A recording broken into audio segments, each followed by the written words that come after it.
comes to us from the great state of Utah. And last year she was part of a show where one of the producers that is on our panel or in attendance attached themselves to the show and helped them set up paperwork to raise some money for Broadway. And she is back this year with her own show. And I have to tell you, really exemplifies the energy of what this festival is all about. Her name is Deborah Cook. She is absolutely lovely. Her granddaughter, Kinsley, is also at the show and totally steals the entire festival. I mean, you see this person on stage singing, she's like that big, and I'm like, so not big, she's like that. And it's like majestic. I mean, it's one of the most beautiful parts of the festival for me. So I hope you agree, everybody.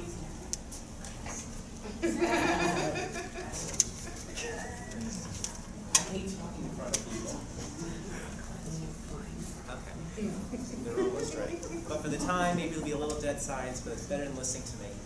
Everybody, Deborah Cook in Jilted to Perfection, A More Mom's Love.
Remember a day where his alcoholic father didn't hit him.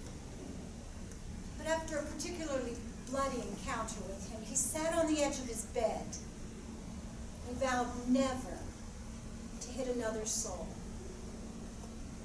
And Fred was on his journey to a joyous life. He said he welcomed adversity. Gives one the chance to become mighty. He said adversity gives one the opportunity to make a positive choice. And if you make a poor choice, well, at least you can learn from it. And with 4 divorces and children, he was happy as a clam.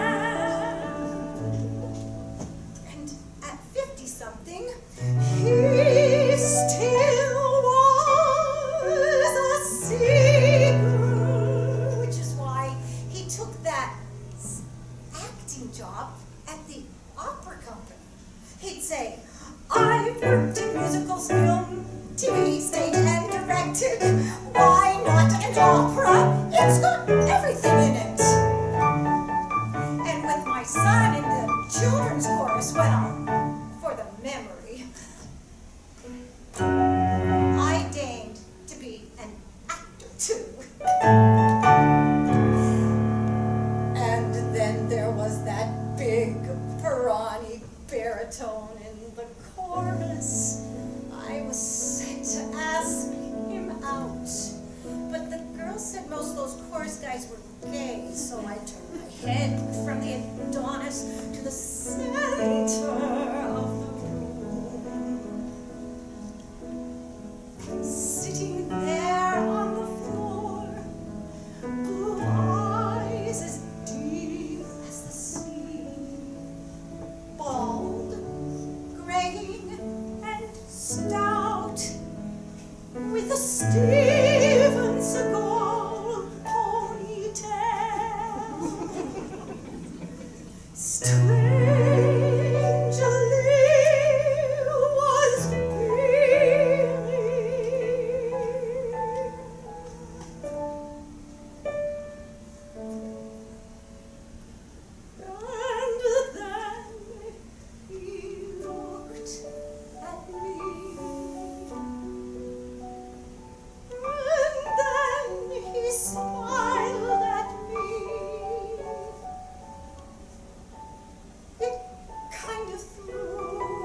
his first words. And then, you know, you're my true wife. And then, how do you like the symphony? Just a minute. I'm a Mormon. And my mom says never to date an actor because they have lots of marriages and affairs. And I'm a quality person. Well, I'm sorry, of course you're a quality person. I'd love to go to the symphony with you, but I didn't go. I jilted him. He's standing out there holding the tickets, and then the next day at rehearsal, he corners me in the elevator and with a big smile on his face says, "You didn't come," and pushes me up against the wall and lays a great big tender kiss. My knees buckled. It was the kiss. He is poor, he is wild, he's a dreamer. He's all I am told not to buy. His spirit dances all around, and he sets my senses on fire. Will everyone say I am crazy? Will everyone say I'm a fool? And will everyone say I was compromised to marry a man so uncool? Will anyone care that he kissed me? Will anyone care how I drooled? And if nobody cares, it would be best advised just to go back to Sunday school. Sunday school. Sunday school. Sunday school. I have to jilt him over and over and over and over. And he packs up his things and he calls me. He's leaving to LA. 'Cause he signed a billion-year contract making movie Scientologists crave. Why? Oh, he thinks I really jilted him. It's 'cause I said you can only write me, for the kids and the work are a mess. And in 6 months it's okay to call me, 'cause I hope to be out of this stress. So out of my bed from the airport, he smiles and waves goodbye. Strong and brave and unresolved, and with the memory of his kiss, I simply blurted out, I love you. He stopped mid-stride, looked back. I cried.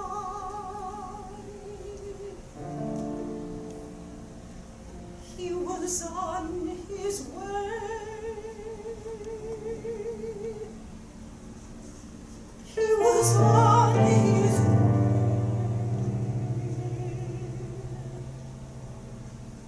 From that jilted kiss.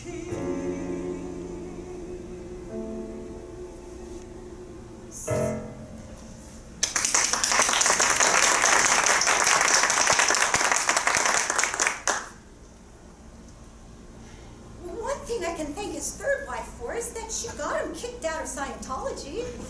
But that's another squirrely story. But when he did get out, he started writing me those Cyrano-esque letters.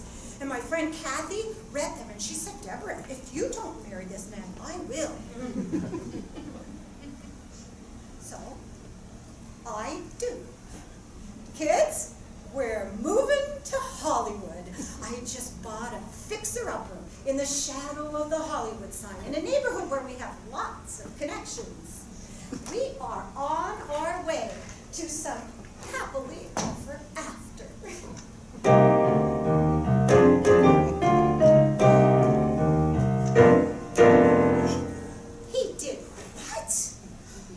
Jodie Foster's father is a con man. Oh yeah, he's a contractor con man who says he has connections. Jodie Foster's father is a con man, and he failed to fix and frame and flubbed up our foundation. He spiked the job with the money runs, the laundry room and toilets gone. How can my sweet husband think to trust this man who is the chief?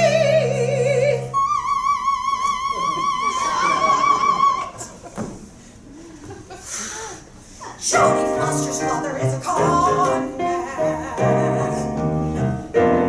His name is Lucius. Jodie Foster's father is a con man, and he failed to frickin' fund Fred's fabulous film script. More scam than glam, and all my friends are fleeing from my multi-level marketing. Fred reveals he's quit the taper. He can't even afford the paper. Dr. Dreamy next door wants piano lessons, but like everybody else, never books a session. Coyotes eat the cats.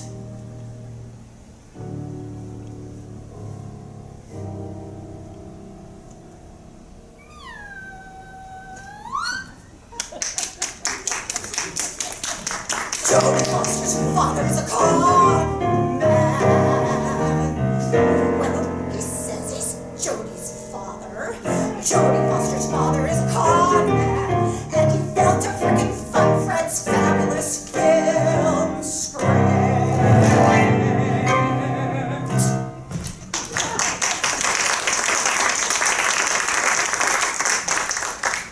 I'd break a chair into bits.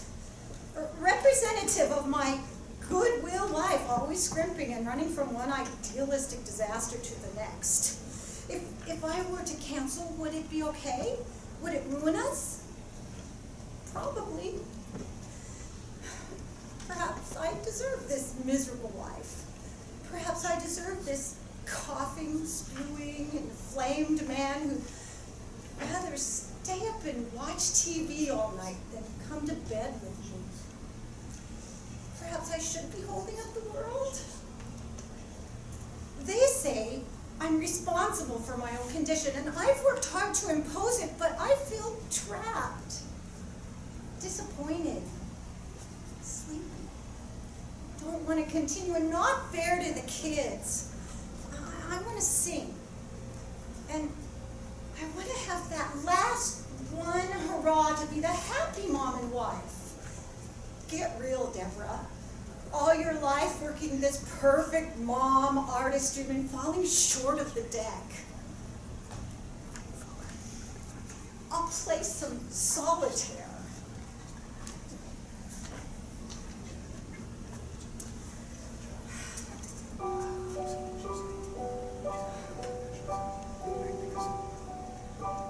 Is it true that when you really love somebody, that you see all their brokenness and mess and you love them anyways? Do you love them more?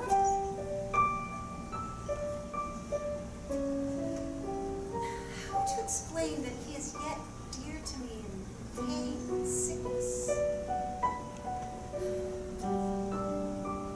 It's like gravity pulls us, seals us together. Inexplicable. We flee the hills of Hollywood for the mountains of Park City.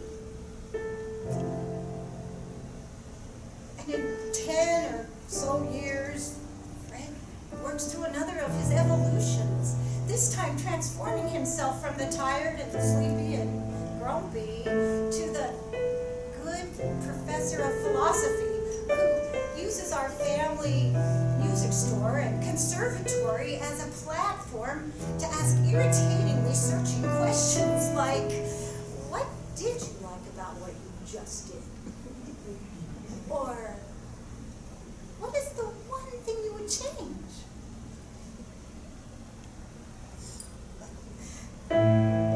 Granddaughter McKinsley enjoys singing with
Sweetheart, I think God has a different concept of perfect than we do.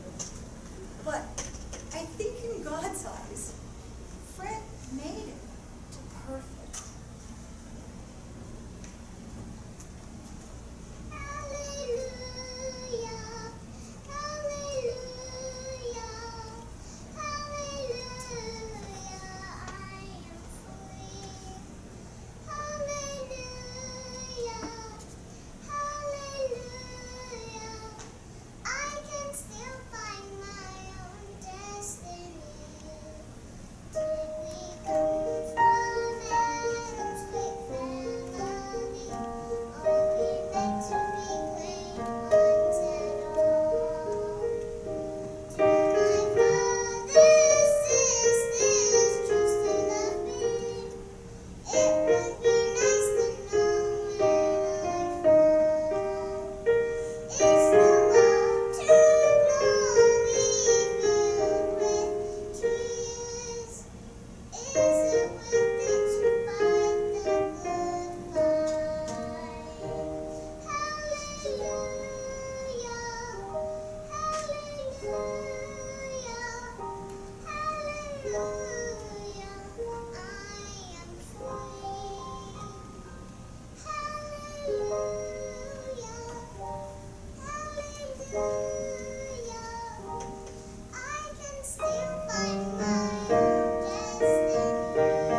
favorite parts of the film. Oh, you're right, Gal. And she's like, that could be your daughter. I was like, yes!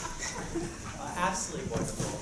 And it's really beautiful. Like, people come from around the world to be part of this festival. And every year, it never ceases to amaze me, someone like the wonderful energy that we have. And we've been blessed 2 years with Deborah's energy. She is like the nicest lady. She brings me cookies, you know, everything I need. It's really wonderful. You know, before we go further, I talked a little bit, about the wonderful people who donate their time and, you know, come here to watch the shows and give notes and feedback and, you know, really do everything that, help me do everything we can to help these participants. And there's one young lady who I've spoken to her and she wanted to say a couple of words. She's been here since minute one of the festival. She's absolutely lovely. She was one of the first senior executives of the Johnny Carson Show. She was part of Bruce Lee's, actually she ran Bruce Lee's production company in Hong Kong. She's an Emmy Award winner. She's involved in TV, film. She has these amazing projects. It never ceases to amaze me some of the things this young lady's involved with. She was one of the former leaders of the Democratic Party. Ad agencies in the 80s that were some of the most powerful female-led agencies in the country. Everybody, a dear, dear friend of mine, and someone who's really given so much of herself to help people and help the people in the festival, the participants, and grow their art and all that good stuff. I mean, she's really something special. No joke. Everyone, please give her a welcome while she says a few words to Lucia Kaiser. And I'm going to go turn it to you.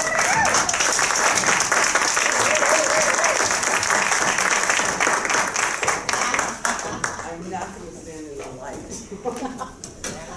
Until I have stem cell in my eyes or a person talking, I'm sorry, I'm standing right here. You can stand in the light. Anyway, thank you so much. I love Gene. I've been involved in the festival from the beginning 4 years ago. He's done a remarkable job. We've had some extraordinary success with a lot of new writers and directors, you know, some going to Broadway or Broadway television and so on. So it's very exciting to be part of that. As Gene shared with you, I just should say something quickly. I wore these special curls tonight because they were given to me by Michelle and Barack Obama last November because I ran Bruce's company and I was honored last November.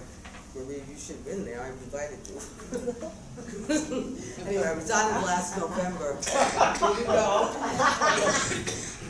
I was honored last November. I hate that lady. Okay, I was honored last November. It would have been Bruce Lee's 77th birthday, and when I ran his company in Hong Kong, I don't know if you remember Enter the Dragon.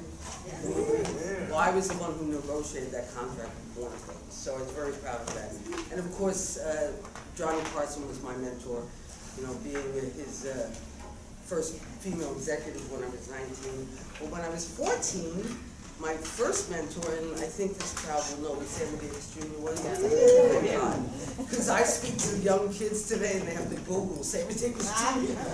He was my first mentor because I was a dancer and he was, you know, I kind of danced around him. So I've been very lucky. I lived in Hawaii 23 years when I won my Emmys for 2 extraordinary documentaries that I produced. And now I just raised. Well, I want to thank my friend Maria Grazia, who is my dear friend here tonight from New York, Italy, Europe. I just want to mention something before I say what, because she doesn't know this. Maria and I met about 10 years ago, and the first night I met Maria in New York, she actually, I couldn't believe this, but she found out my background in like 15 minutes. My favorite city in the world is Venice, Italy. She says, how would you like to speak on film financing at the Venice Film Festival? And then all of a sudden, the next few weeks, I'm in Venice with Maria. So thank you, my love. She's become one of my dearest friends. And I want to thank Tommy Moore, who's an extraordinary actor and playwright. He's here. And, you know, of course, Errol. No, my dear friend. Anyway, oh, and Gene's dad, I love and adore. So what I was saying is that I just raised $25 million for my feature film Framed, which is based on my partner, Todd Lope, whose best-selling book was called Framed. It's still called Framed. And we're casting with Donnie Timmerman as we speak. I mean, the money's not in my bank account, you realize I'm just the executive producer, but we're shooting in New York, and it's very exciting. As Gene knows, I've been working on this for years, and those of you in the theater know, or in the industry know how hard it is and how long it takes to produce a film. We're totally going to be shooting in New York, so we'll be really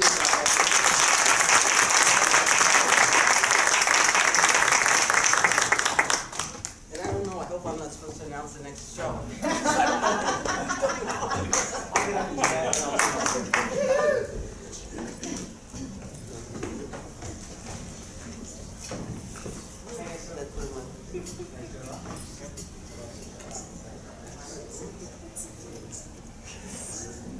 This next show, I'm just having some fun on the side. I'm actually really excited about this. You know, I talk a lot about energy and how, like, nice people. Honestly, in this world, I just care if someone's nice. I don't care what they do. I don't care where they're from or whatever. If they're nice, they're nice. If they're not, they're not. This next group, the second they come on stage, you get this, like, really nice, warm feeling. You know, it's kind of a, you know, I'm not even going to spoil it for you. The person who wrote the name, his name is Gerald. He's an absolutely lovely man. The show is called Angels at Work. I'm not going to spoil any of the themes. I think it'll be quite obvious when we see them on stage. Everyone give them a warm welcome. They're absolutely lovely Angels at Work.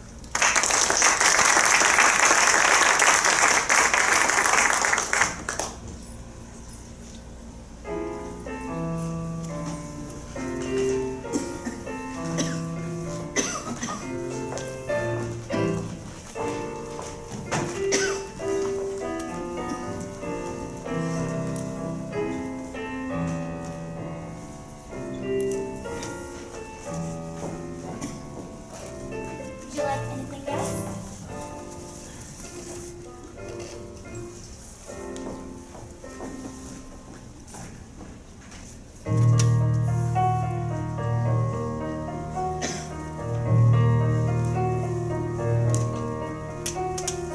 How many times have I written your name? Started a letter, just throw it away. How many times have you been on my mind? I find each night I lay there and something about counting the stars as the earth whirled around, and I think of you, but no matter how I try, are the angels in the sky that can save me from this lonely life? Are the angels who grant miracles to hear me cry? Some in the sky.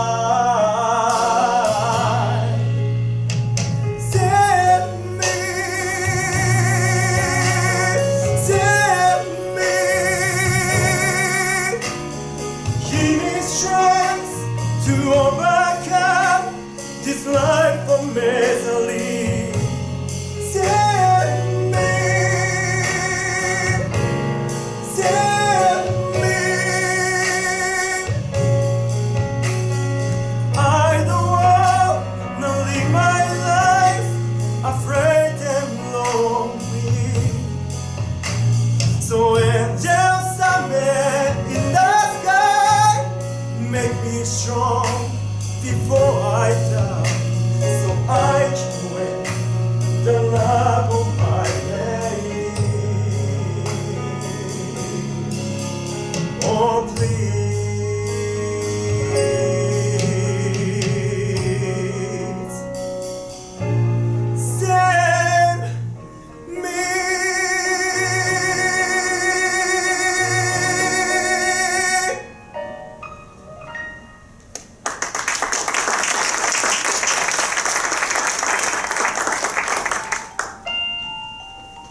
I come here from very far away. Me? I'm an archangel. Impressive, isn't it?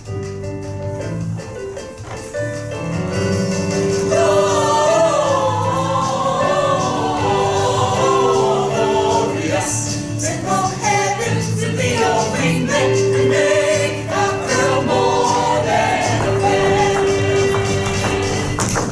Today's leading players are this man and this woman. Our mission is to make their love grow, just enough to break the silence.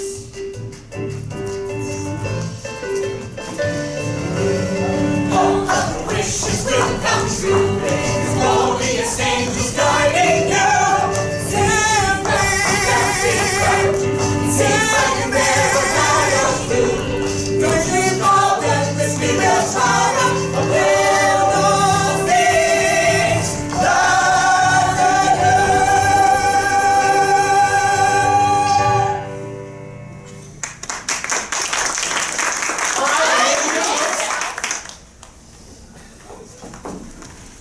Thanks.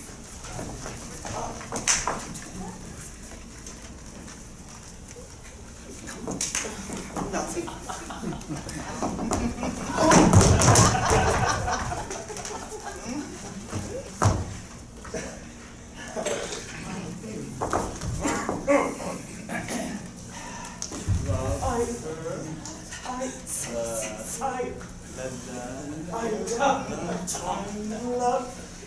He loves you! What are you trying to say? I see you tomorrow. What did I say? Tell me, but it's okay. I think you find a way to tell me everything. Not with your words, that's not your style. But still, I know it's there. You tell me with your smile. You hide your feelings, but I have seen.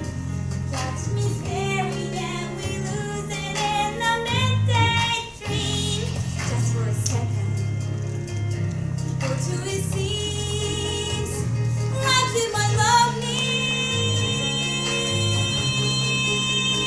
Maybe you love me. Please hurry up, sir. We need to hurry.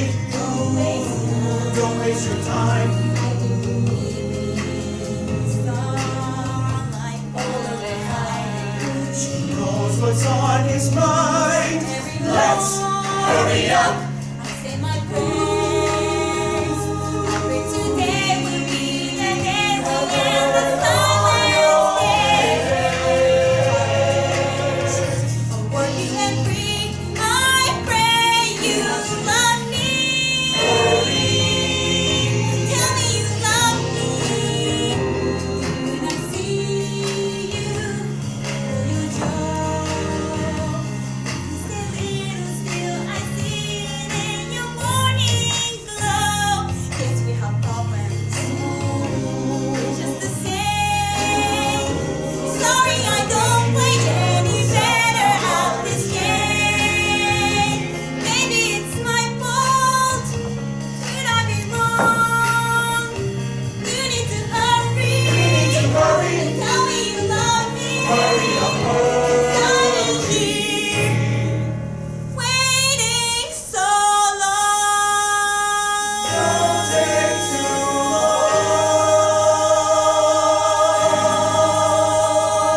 long.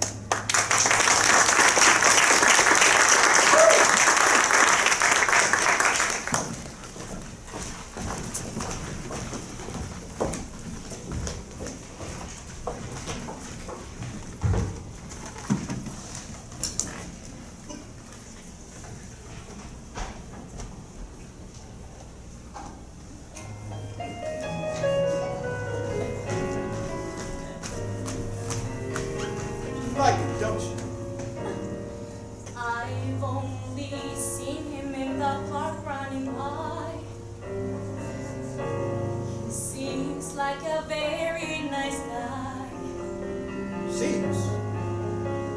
Was it love at first sight then? How can I love a person who I've only ever seen? It's just a daydream. I don't know anything else. I just watch him go there in the shadows of the trees jogging by. He seems like a very nice guy. I always watch him go until he disappears, just like a sun in the horizon as the twilight nears. Something sweats from deep inside, and I feel like for a moment I can fly. Oh yes, I feel like for a moment I can soar through the sky, but then he's gone and my feelings all die. What should I do?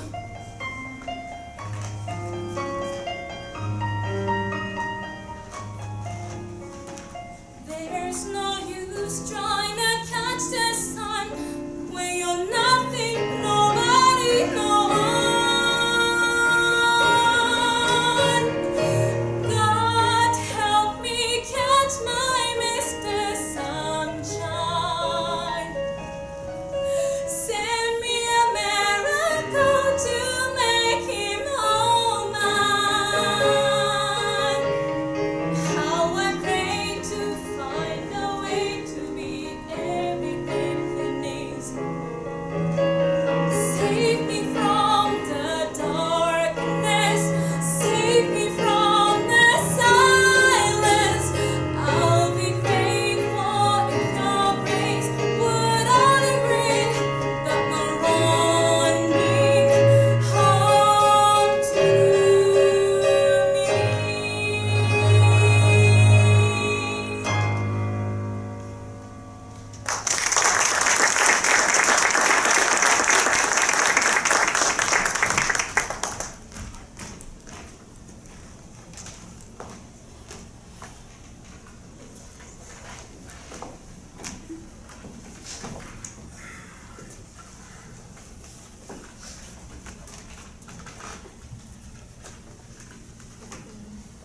Alright, I won't try and ruin your relationship.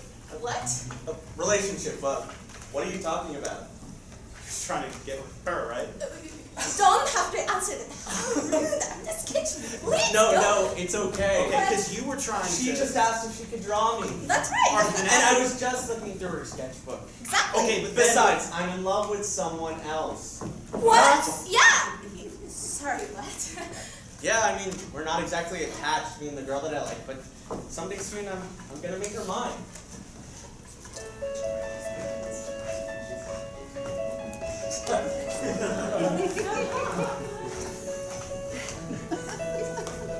She's perfectly meant for me. Who would have known it when we met? She's got all the qualities I want our children to get. I know the thoughts that I've shared sound a little bit weird, but I'll wait every second for when I can beckon her to me all drenched in sweat. Oh, it does take science to see that she's perfectly meant for me. In the past, I moved way too fast and sent them running.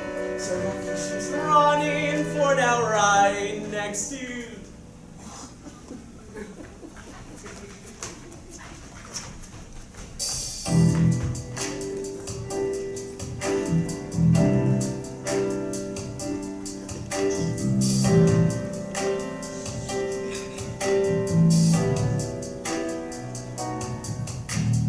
How can she be with someone so nerdy?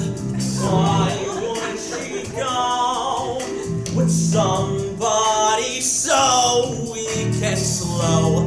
I know that I'm better than everything about that man, and it pains me to see her with anyone but me. I'm a better man for her. We should be together. Oh my God, with her, but I could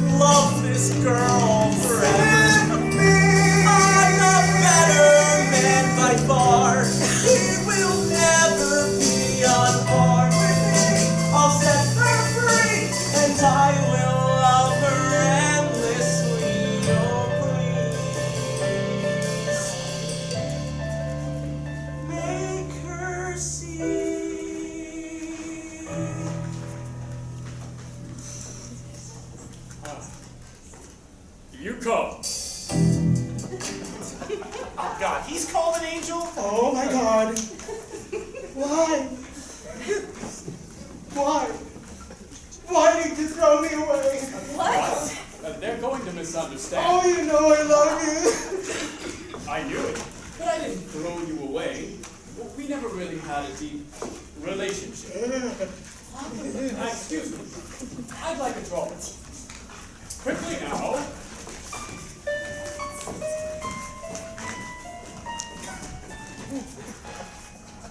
There. Draw your models. Let them go. Up just as soon as I finish reprogramming. You will lose all memory of that annoying, out of shape. Oh, He's fake!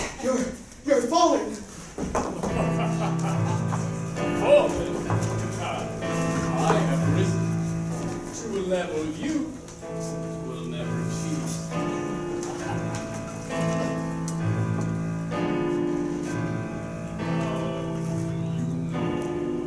What I've gone through to be the best at what I do.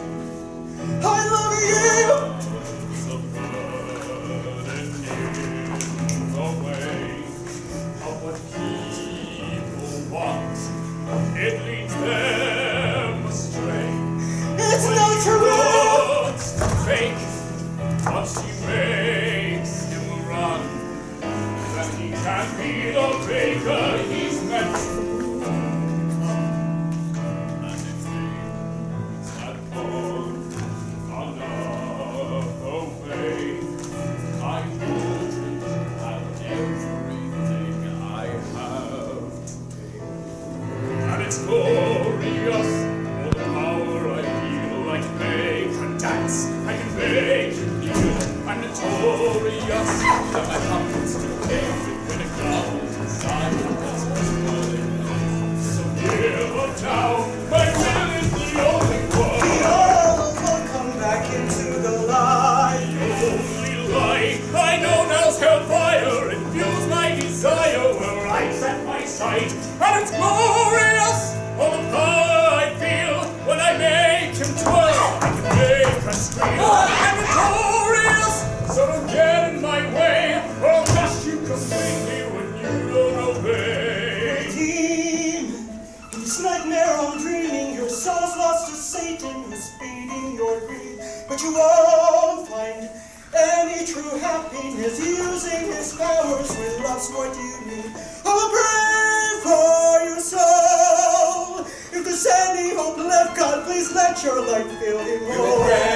Night and day for your soul, I will pray. We'll pray for your soul. If there's any hope left, God, please let your light fill him whole. Night and day for your soul, we will pray. Don't pray, just stay away.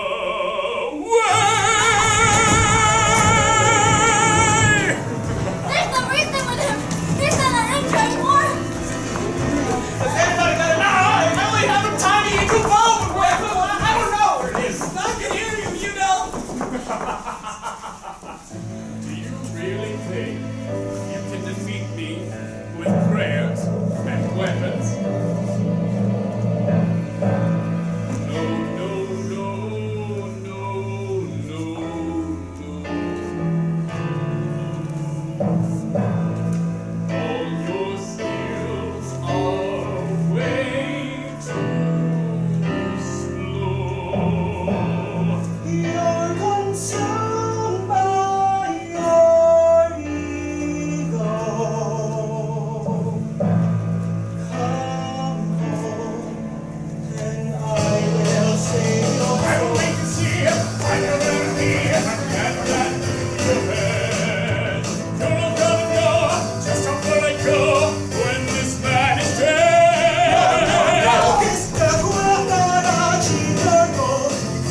They have no effect on him. You did this.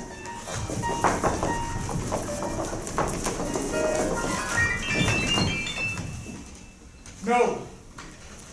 Don't you know? Only true love can break the devil's black magic. Please, come back to the light. I love you. No. I have decided your punishment. I shall bind you to him, that you may learn true love. Yes! Take him away. No!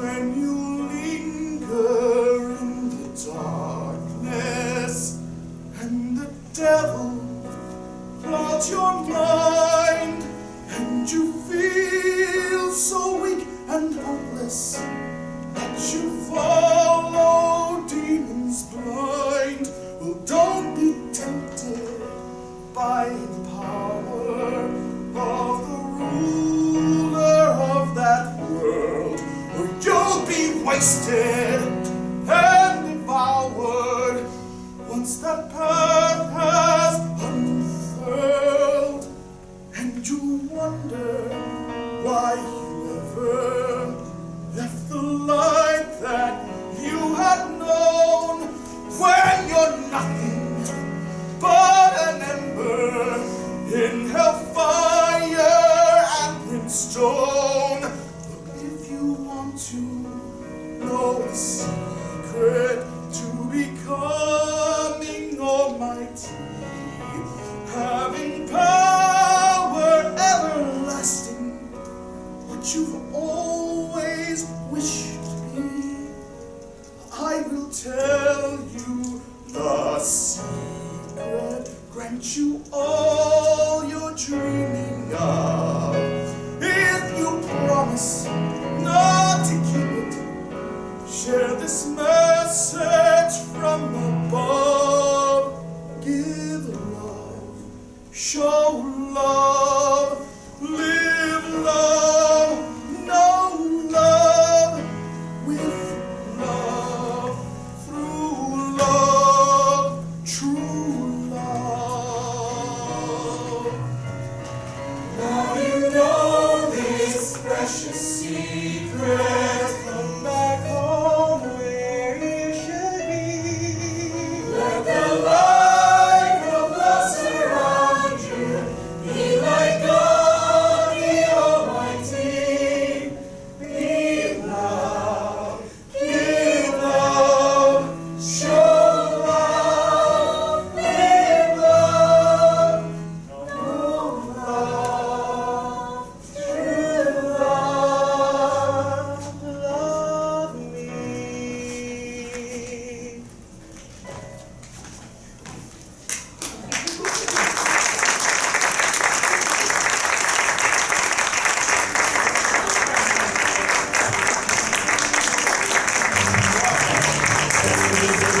So imagine what's great memory. You will only find it by strength and action. Chasing down your dreams without a doubt they will be. Leave all your fears behind and be true to yourself. You will find the destiny. Follow your heart, don't care what people say. Everything you're dreaming of is never the far away.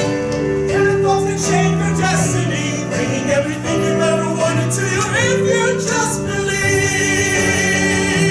Beyond a shadow of doubt, you must believe in the dreams that you want to achieve. Get negativity out, and you will live every dream that you ever dared to conceive.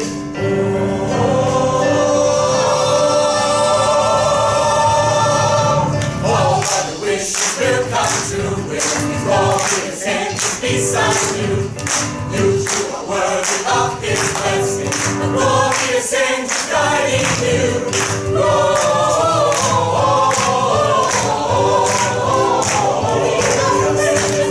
Glorious angels,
Are you enjoying it thus far? We have some more shows on for you. Right now, the next one is called Past Perfect. It's played by Philip Holt. It's, let's say this. Some memories cast a shadow so big that everything else you know becomes a reminder of that one thing.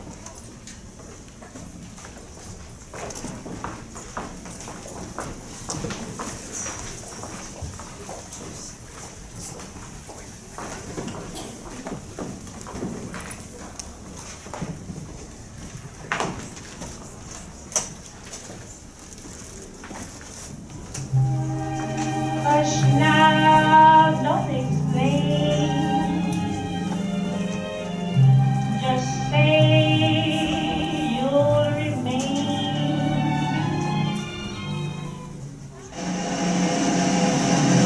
Shit!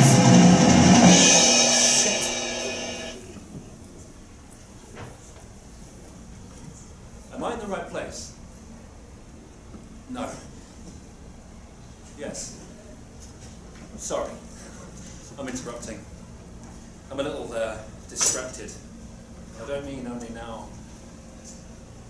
It's a lot. Was I smarter before than I am now? I can look things up instantly. Probably means I don't know a whole hell of a lot because I do it all the time.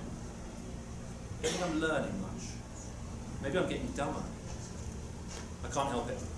Sometimes I feel like my ball is lost in the high weeds. You know how it is. Just one thing after the other, all day. 1 minute I'm waiting for the R train, then I don't even remember getting on, and then I'm nearly at Sheepshead Bay. Shit. But I got here all right. I was supposed to meet someone. Here! You're late. You bastard! She's joking, of course. I'm not! The last time you left me waiting in Union Square. It was a mix-up. It was raining. You do this all the time. Well, you not bastard! all the time. Sorry about interrupting your evening. I'll go to my seat. No, really. Finish whatever it is you're doing. I'm dying to see how this turns out. I thought this was an evening out. But sometimes things don't go as planned, you know? And I do wonder, is that because the plan was bad to begin with, or because things fall apart? I do know I'm a good planner.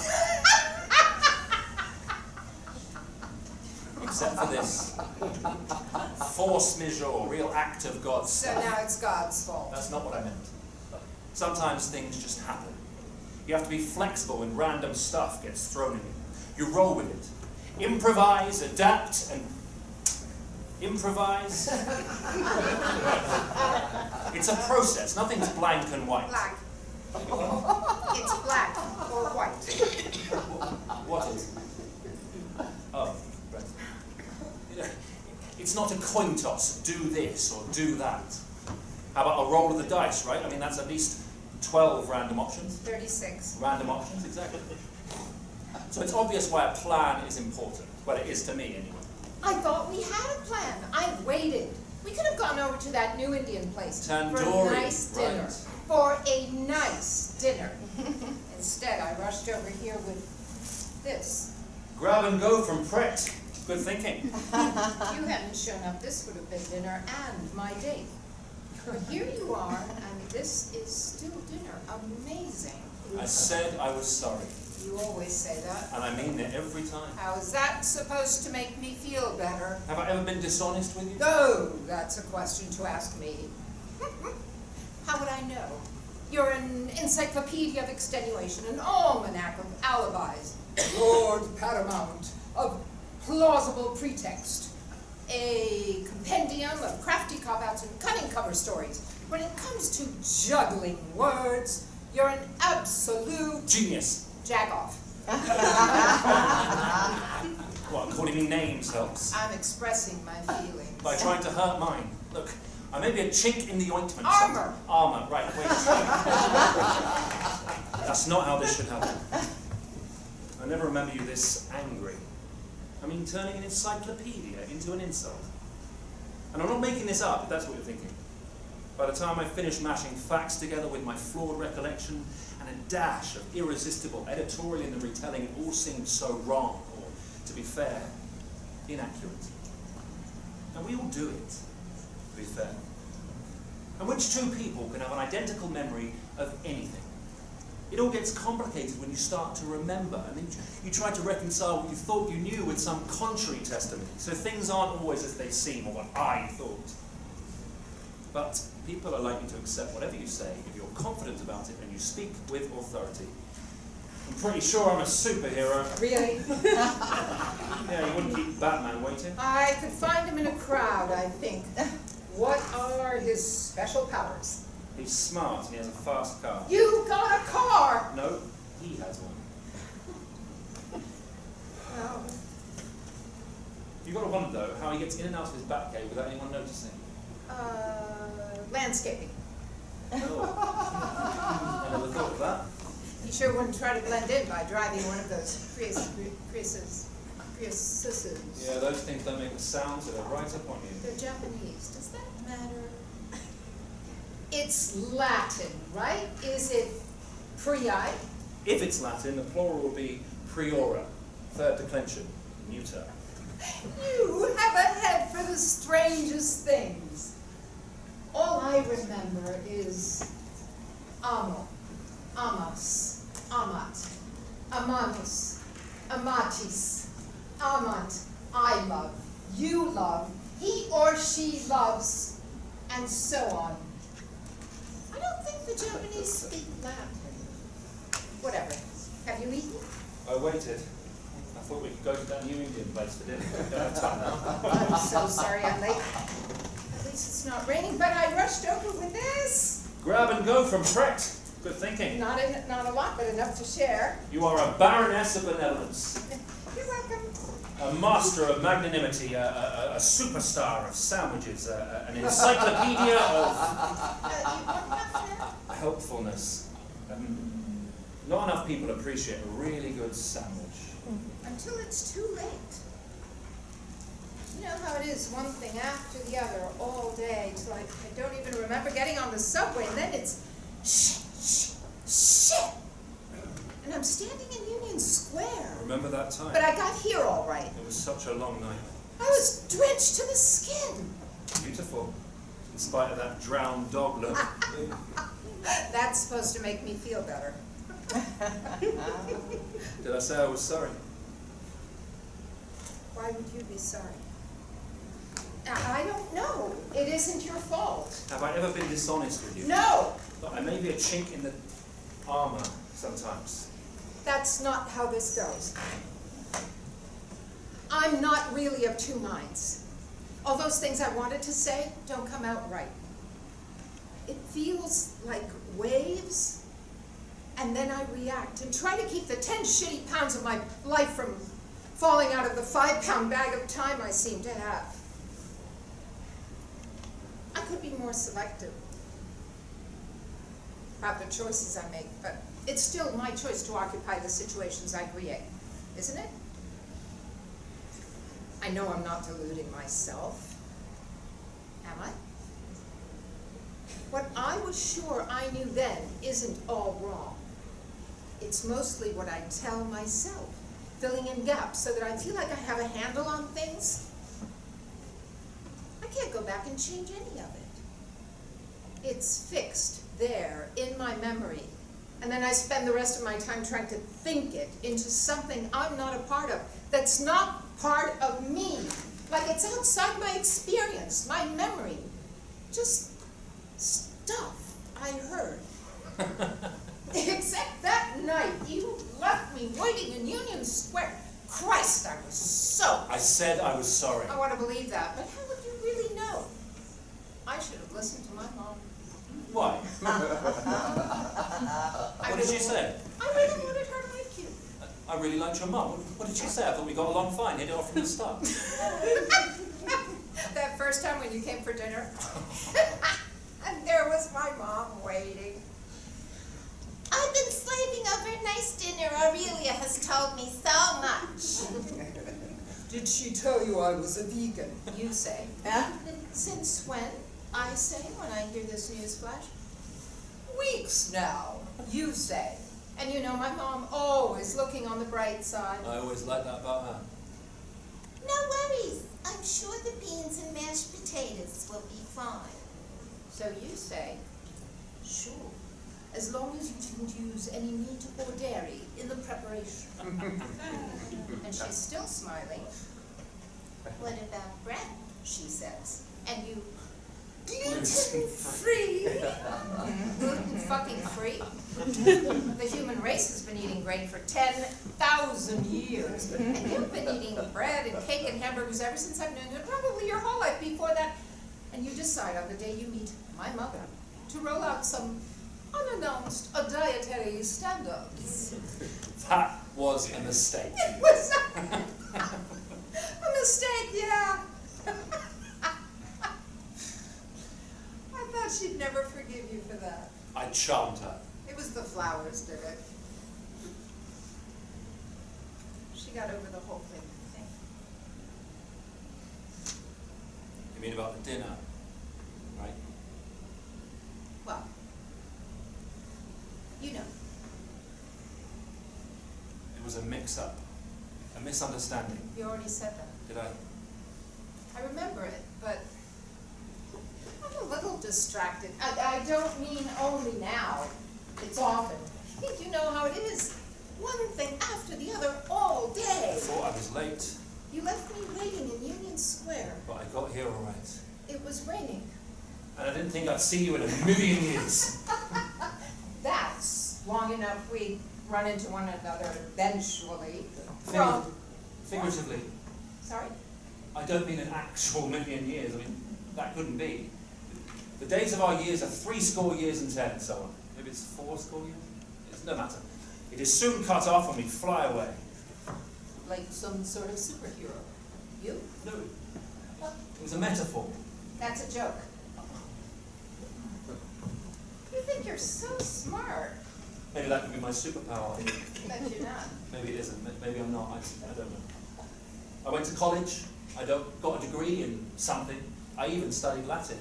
And once you learn the endings, it all starts to make much more sense. Hey, why do you get to decide if I'm smart? I can for me. At least I'm being honest. Is that the same as true? It is for me. Right. Let's be honest.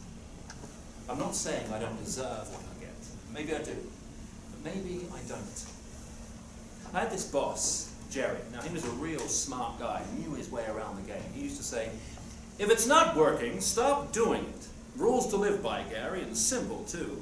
I mean, why would I do anything that wasn't good for me, right? And he also said, the less you know yourself, the easier you are to outsmart, and you'll never see any meaningful change unless you change something meaningful, and on, and on, and on. And don't get me wrong, Jerry was always a prince. He was one lucky bastard. Things seemed to go his way, so it was easier for him to dispense this advice. I wish I got to know him better, but I quit that job. You got fired. No? So you still have a job, the one you've had since I've known you.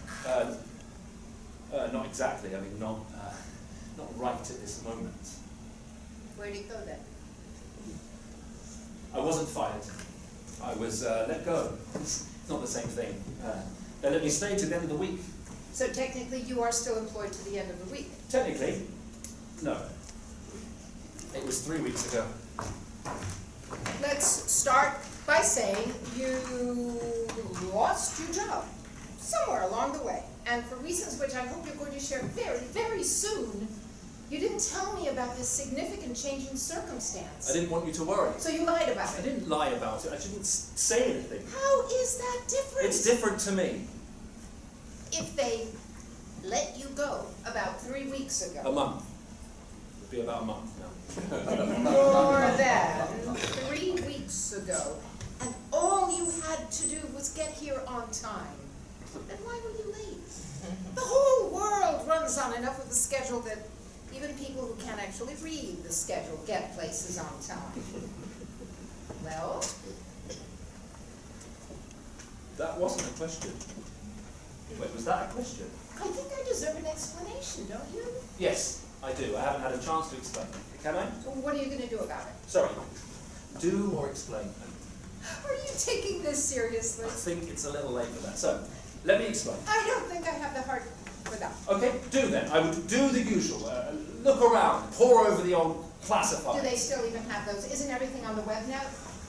I don't think you're taking this seriously. It was an analogy. I meant I would look in the usual places. Like a bar? Well, they have Wi-Fi, so why not? And lunch on demand, too. Why don't you tell me? We could meet for lunch, see what kind of progress you're making, talk strategy. Progress? Finding a job is blank and white. Black. And white, right. You either have one or you don't. What about prospects? Did you make a list of places that might have openings where you could call? Maybe drop by with your CV. You do have a CV. Curriculum vitae. The course of my life from here to there. The whole thing from beginning to end. Right there on a page. Not a summary like a resume. No, the whole thing, or at least the important parts. Wait, that is a summary. Okay. Well, I prefer the Latin anyway. It makes everything sound more authoritative. And no, I didn't expect to need one immediately. So you weren't prepared for getting... Let go. I wasn't fired, even if I didn't see it coming. I was a little overwhelmed. Okay. Now. So, what should I add? Sometimes he's his own worst enemy, gets his head down into things, and becomes so blissfully unaware. It's a gift, that forgetfulness that I wasn't blessed with. I can't imagine how to go on without remembering, unless I could decide what to forget. Some memories are lessons, experience. You need them to get along. Or the delicious escape of daydreaming of past pleasure. Others, like I said, I'd rather choose. Some memories cast a shadow so big that everything I know becomes a reminder of that one thing. Even if it was only an instant, or maybe a few moments that wash over everything, and it becomes the same thing over and over, and I can't stop it. Then I wish I could forget it, but not so that it takes everything it touches with it. So losing that one sorrow steals any joy as well. And I'm left numb and looking for something else to take the place of whatever is gone. I can only remember. So what would I add to my CV? Generalists are useless. You can't say you were fired. So are specialists. How about I was free to pursue other interests? How about that? That's mincing words. I can make a mess of things sometimes. Why parade that in front of everybody? You can't lie about it. Wait a minute, damn. I'm my own worst enemy when I get into these scripts. Aurelia sees how things are, not like Jerry. Gary, you can't think yourself out of what you behaved yourself into. I just want to get along. And I know things don't always work out like that, but it's not through lack of trying. And don't just take my word for it. I don't remember exactly how this goes. I try, I am trying. But what I feel and how I think and what I think about how I feel, they get themselves well tangled up. I've been trying to shed some light on the matter. And it's not dishonest, is it? To try and look at things in a positive way. The real question isn't how would things be different if I knew then what I know now. It's if I could tell myself then what I know now, would I listen? My 16-year-old self wouldn't recognize me. Would you recognize him? Well, that version of me has passed its shelf life. So everything expires. You haven't learned anything. Maybe enough to make some different decisions, but it doesn't mean I wouldn't still end up here with you asking me some different questions I can't answer. It's all so incomprehensible. Everything expires. I'm still here, and time keeps passing, and I remember. Maybe it's time to let this go. I don't feel like you're really in this relationship. How could I be anywhere else? I worry. How can I be sure? If what I say doesn't matter, then you can't. What if it's expired, like you said? You'd know. So I just know? Do you understand how tough this is? Of course you don't. You won't. I can't. If I didn't give a shit about you, I wouldn't be working myself into such a lather. Don't you see? You know I can't. I've had plenty to offer to someone reliable, and believe me, I've had offers. I'm feeling like it's time to make a decision. I hate to say this, but it's past time. I'm sorry, Gary, this isn't working for me anymore. I did not see that coming. It's not like what I didn't know then is some big secret based on something else I don't know. You can call it a swinette, but it's still 4 hairs stretched over a pig's ass. It all comes down to the difference between taking shit and dealing with shit. You know what I mean? Maybe if I knew then what I know now, I'd be more forthcoming. Accept the consequences of what I do, like that. I'm pretty sure I would, or something like that. If I could fix it, I would. If we could go back to the beginning, would you do the same thing? What would you most want to know? If this works out. What do you mean, this? I mean whether or not we're permanent. It seems the more you know someone, the less clear they become. It's all distracting details. That stray hair on your jacket. There's always one. I even found one when I don't mean quirks and annoyances, habits. Those are there too. You will leave the same stuff on your plate every time. You will reliably abandon your 1,000 daily inattentions to always, always wave from the train without fail. But it's the things, all those little immutables. They're how you are and how you will always be. The way your hair stands up. Shoes will always wear out the same way. How you look when you sleep. I don't remember you clearly anymore. I miss the way you used to feel. Does that make sense?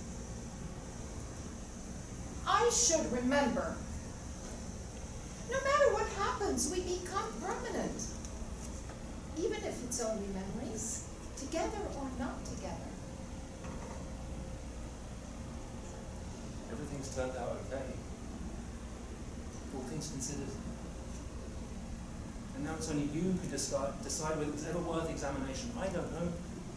Sometimes I feel like my ball is lost in the high weeds. You know how it is, just one thing after the other, all day. 1 minute I'm waiting for the R train, then I'm in Union Square, and don't remember. You're your own worst enemy sometimes, you know that? Says who? Everyone. Figuratively, right? I don't want to lose the memory of it. I'm trying not to. I don't feel bad about it. I don't feel anything. It was one of those internet drivers. And I don't mean he was some foreigner who didn't know his way around. He was from Bushwick. And he was driving a Prius. A fucking Prius. And I was late. I know, punctuality is a virtue and so on, but there you go. And we were going over to that new Indian place for dinner. And I stopped for a drink with Jerry as a kind of send-off. I lost my job. I was let go. It's a long story. And Aurelia, she was over across 14th Street trying to stay out of the rain. And I got my phone out to check the time to see how late I was. At the exact same moment, this guy in his Prius started poking at his phone for directions. And I looked up at him, and he looked at me. Don't say it! It was raining, I told you. It was raining. Right. I didn't feel anything. Actually, that whole thing about the guy from Bushwick driving the Prius, I don't know if that's true. It's what they put in the news. It was so fast. Really, it was. And it wasn't dramatic. You know, where it's raining and you feel yourself ebb away with the water running down the gutter next to where you don't know what's happening. You can't believe how fast nothing can be. Well, that's what I say now to you.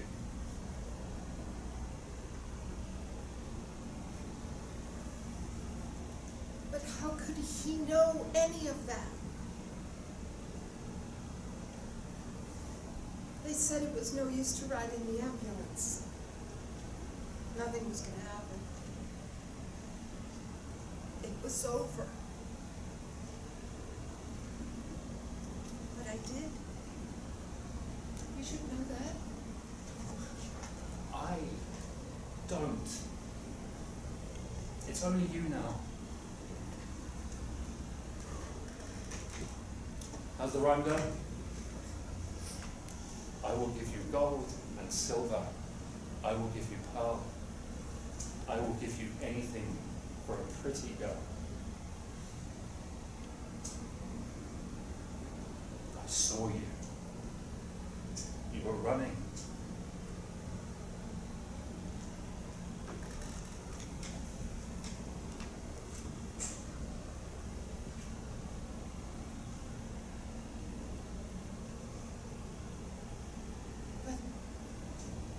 If I did one thing differently, there would be no memory. No you. Still me. Just nothing about us.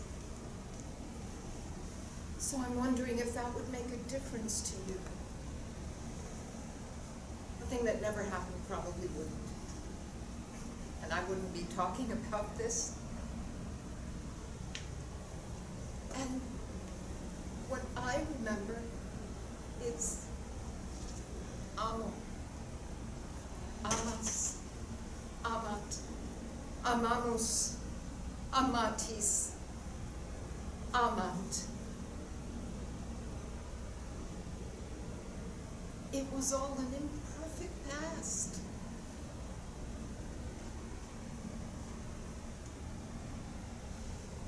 Amavi. Past perfect now.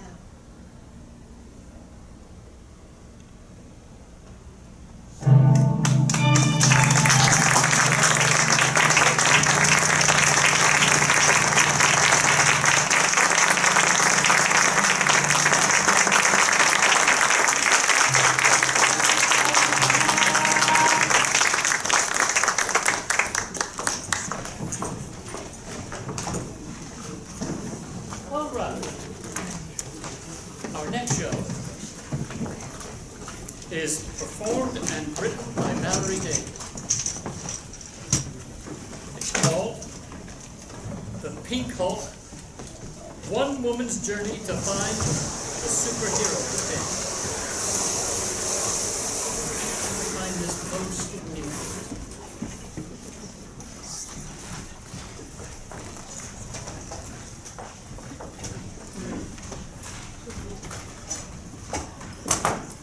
I haven't put my props out yet. Hold the phone. Thank you.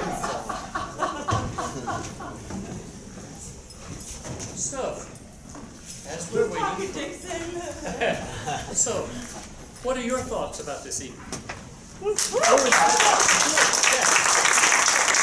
remember that as you go out the door, please vote for the 2 shows you like the best on the back of your tickets.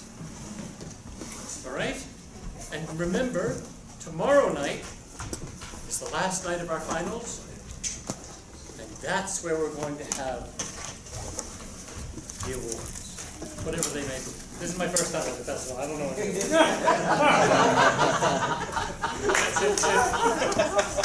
You may get the prize. Jack Benny? 39. It looks like Jack Benny to me.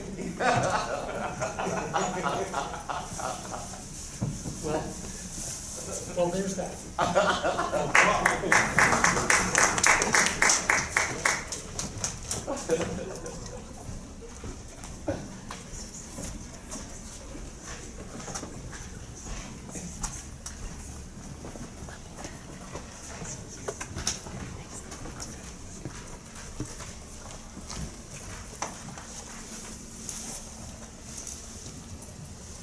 now August, and I'm having coffee with my friend Joanne. What's new with you, Valerie? Well, I found this lump under my armpit. Well, aren't you gonna get it checked? Well, I start a new job soon, and my insurance kicks in 2 months, so I was just gonna wait until then. Valerie, why the hell are you waiting so long? This could be serious. Because it's going to be so expensive, because my doctor doesn't accept Obamacare, and I'm going to have to pay for the whole visit out of pocket. Valerie, you better call up now and make an appointment with Dr. Porter. Okay, okay, I will. And if you don't, I will call the doctor myself, and you better tell me what the doctor says. After my appointment, I get a call, and it's from Dr. Porter.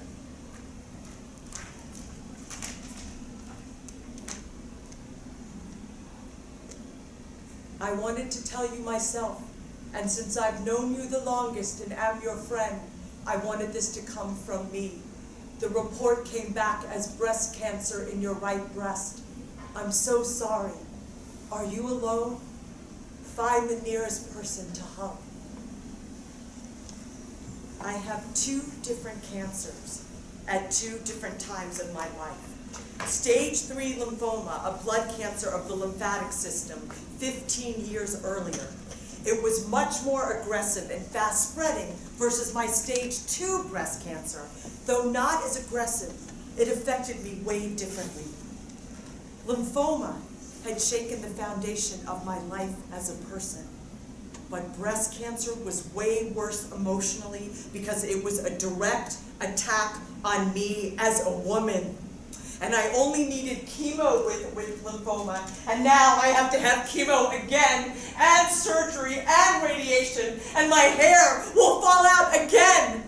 And I will never look the same way or feel the same way physically ever again. Well, the next day, back to crying. And then, I am ready to kick cancer's ass. But there is one thing I had to do that became my #1 pursuit. I'm gonna have to get laid again if I'm to lose the girls. Yeah, woo! Any takers? I'm being tested for the BRCA gene that Angelina Jolie had. And if I test positive, it will be a double mastectomy. And I will lose the breast that I love so much and brought so much pleasure to the men I had dated or made out with over the years. And if it is a double mastectomy, it's time to celebrate them one last time. And who knows what's going to happen when treatment starts. I am petrified. So I enlist everyone I know to help me get laid. My college best friends on a conference call in Virginia. Hi, it's Valerie. I need to find someone to sleep with. Can you think of any guys we went to college with? I need to know ASAP. We're on it, Wanda answers. And then I start digging through a shoebox filled with actual real paper photographs before digital cameras and iPhones were invented. Any potentials? And then I email Georgia, one of my best friends in the city. Hi, it's Valerie. I need to find someone to have sex with. Any suggestions? Locals only. Let me think about that and get back to you. I wish it could have been her brother. I have such a crush on him. But he plays for the other team. I could have, easily walked into a bar and picked up a stranger, right? But I didn't want to hook up with some random guy. First off, I was scared of some crazy nut job who would rape and or kill me. And I didn't survive lymphoma to get this far to be murdered by some lunatic. If it were to be my final time, it would be with someone I knew and trusted and cared about. And that person cared about me. Now this list of guys aren't guys I actually slept with, just made out with. I will try them all again. Out to dinner with my best friend's mother, Deanie. What about Adam? Oh, Adam, he'd be great. He's such a nice boy. So I contact Adam and tell him I have a favor to ask of him. Hi, Adam. It's Valerie. I'm starting chemo treatment for breast cancer, and I wanted to know if I could be intimate with you before my first treatment. Dead silence on the phone. I sense he's uncomfortable. So I try to break the ice. I bet when you thought I was going to contact you, I bet you didn't think I was going to ask this of you. I thought you were going to ask me to help you move. Well, that's partially true. I am asking you to help me move, but in other ways. Still dead silence on the phone. I sense it's a no-go. I regret that I did not sleep with him when I had the chance on that summer improv camping trip 8-9 years ago. Adam and I just made out rolling around the leaves and the pine cones. As I always have said, I always score if there's a beach or a campsite involved. Adam sends me the sweetest, kindest email ever.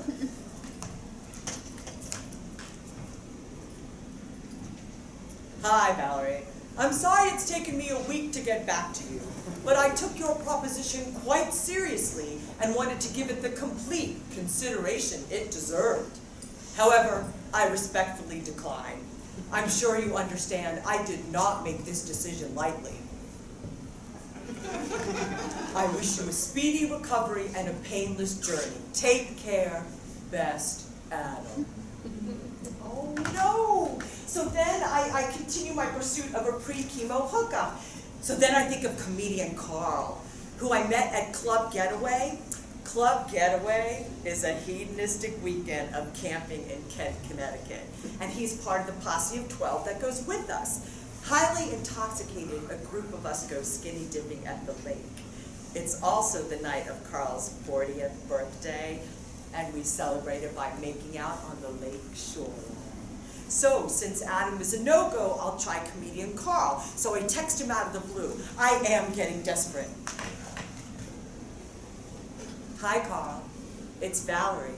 Long time no talk. Want to meet up? I can meet up at your apartment anytime after 10:30 p.m. Let me know. I seem to recall giving you a birthday present on a moonlit night. Wow! Blast when the summer passed. What made you reach out? Reason? I was always attracted to you. My hormones made me contact you. I'm in my prime. How are you? Doing well, but you sure caught me off guard. Keeping busy with tons of comedy. I hope you're still doing improv. And that's it. The end of the text seduction. He completely ignores my proposition. So Carl's answer to my wanting to have sex with him is his comedy success? Really? I thought for sure that we'd meet in person and I'd give him my sob story and get sympathy sex, but my girlfriend's coach. Don't tell a guy you want to sleep with him because you have breast cancer. Tell him you're horny. Guys dig that. Yes. So then I think of Lawyer Larry. We kissed on the lips 11, 12 years ago. Nothing ever came of it. I am getting desperate, so I look up his number online and I call. Hey, Larry. It's Valerie. I wanted to know if you wanted to meet for a drink and hang out. Sure. This is my last-ditch effort. Right before chemo, I now have to have an endometrial polyp removal surgery, which means I can't have sex for 2 weeks after that, and then I start chemo. So we have a Wednesday night date planned right before the endometrial polyp removal surgery. And the day of, he calls. Hi, Valerie. I'm leaving for Israel this weekend. Let's get together when I get back. Too late. And then I never hear from him again. Why all these sex obstacles? I came in once, and only once, with my ex-Ed. He would have been a sure thing. I call him from one of the last remaining payphones so he doesn't recognize my number. You have reached the studio of Ed Bloom. Please leave a message at the tone. Beep. And then, I'm about to say something. And I just don't say anything, and I just hang up. I feel so ashamed of myself. I feel so pathetic. You know, it's funny. I still didn't consider sleeping with him even as a last resort. I even thought about hiring a gigolo. Yeah, I know. My mother was thrilled with that. But I chickened out. And I wish I could have chickened out on chemo. But the good news is, I won't need a mastectomy. I'll just need a lumpectomy. Relief. Having cancer twice puts me in a downward spiral. I'm afraid to get too close to people because I'm afraid I'm gonna get sick again. And I'm afraid that people are scared of me because I have cancer. It's not contagious. Or maybe people will think I'll get cancer a third time and die on them. Or maybe my altered appearance just scares them. The first time I had cancer, my doctor alerted me that my hair would fall out exactly 2 weeks after the first treatment. And I remember I didn't take it very seriously. I mean, I could be the one person this doesn't happen to, right? So I'm in the elevator 10 days after my first treatment. I had a follow-up appointment with my mom and dad. And I pull on my hair, and it's stuck like glue. And I go, look, no worries, this hair, it's staying. But then, around that 2-week mark, I get this burning, itching sensation. And the hair, as it falls out, is everywhere. The floor, the bed, the chair. There's even pubic hairs on the toilet seat, and my nose hairs begin to disappear. It is disgusting. My sisters and I go to a hair salon to get my head shaved. And as the shampoo guy lathers up my hair, his hands are covered in it. It looks like Chewbacca and Bigfoot exploded on him. Clumps of hair cover his small, delicate hands. My sisters and I just sit in silence as the buzz trimmer buzzes off what's left. But this time, it's on my terms. I say when it goes. I was born on November 13th. And don't let anyone tell you that 13 is unlucky, because it's my birthday. So I decide to have a head-shaving birthday party after the first treatment. And my salon, Dramatics, hosts the festivities. And with 7 friends in tow, I also have a delicious Oreo cake and a bottle of champagne. Everyone is treated to a swig and a slice. It is joyous now. And my beautician, Savannah, puts my shoulder-length locks in Daisy Duke-like ponytails. And each friend comes up and cuts off a lock while telling me a wish they have for me. And then the hair trimmer exalts a mighty roar, and the rest of the hair falls to the ground. And it is triumphant, because I say when it goes. And I have a sexy buzz cut now. And I time it just right.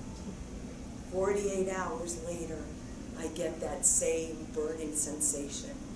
And my birthday buzz cut begins to disappear within a week. 1 year later, I have a birthday party. And my friends bring back the locks of hair to celebrate the regrowth on my head.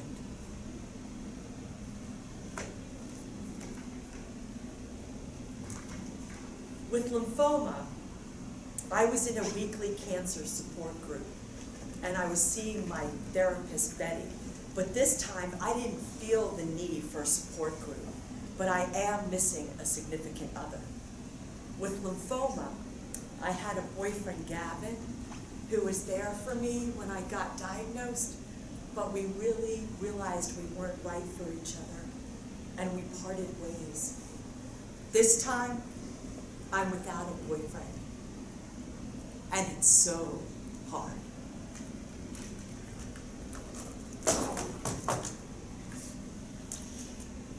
The nights are excruciating. I just toss and turn, and I just want someone to hold me and tell me, Valerie girl, everything's gonna be all right. I have no one to cry to, except my fluffy little bear from high school. This fluffy little bear with no real warmth and no real insides is what I cry into, cradling this bear. And so many times, I didn't think I was gonna make it through the night. But then the sun rises, and I'm surrounded by the love and support of my family and friends in the daytime hours that I am so eternally grateful for. But then, night falls again. And luckily, I go back to Betty, who helps me with those nights. And then, there's something else that also helped. A medication that I got for free. And I also credit it for saving my life. The magic potion of improv. I have been an improviser for years. And when I got newly diagnosed, I got into this newly formed group called the Cronuts. How appropriate, because I have a food fetish. I didn't know, yeah, we all love cronuts and donuts. And I was so excited to be in this group, and I didn't know any of these people, and we auditioned individually, and I so wanted to be in the Cronuts and not let cancer stop me. And I remember meeting the Cronuts for the first time. Hi, my name is Valerie, and I just got diagnosed with breast cancer, and I'd really like to be in this group, but I don't want to make anyone uncomfortable. There will be changes in my hair. Do you still want me in this group? And then they all come rushing at me, embracing me with hugs. Of course we want you in this group. We're here for you. We love you. So here I am in this football huddle of this amazing new support team. And whenever I felt well enough, I was either practicing or performing with the Cronuts at the People's Improv Theater. And I was even performing for cancer patients at the American Cancer Society Hope Lodge. With just a baseball cap on and no hair, I would talk to the patients, sharing my story as I hear theirs. And it was so uplifting to perform with cancer in front of others with cancer. And improv was the one and only time I didn't think about what was happening to me. I could morph into anything I wanted on stage. I could be a stripper, boom, boom, ba-doo, boom, boom, boom, who's also your great-grandmother, boom, boom, bang, bang, boom, ba-doo. Or I could be an ex-boyfriend, see ya. Or I could be a forest ranger in a hula skirt that sings opera.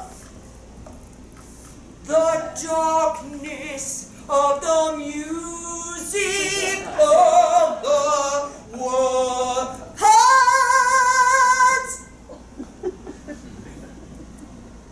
I could transform into anything but me. A rule of thumb in improv is that you have to say, yes, yes, and, woo, yes, we got this, we knew it, we knew it.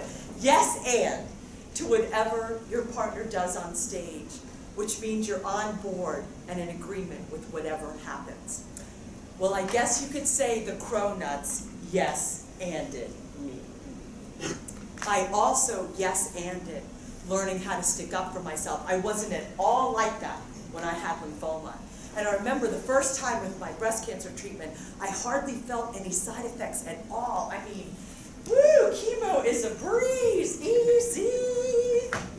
But then, that second treatment, 3 weeks later, it knocks me on my ass.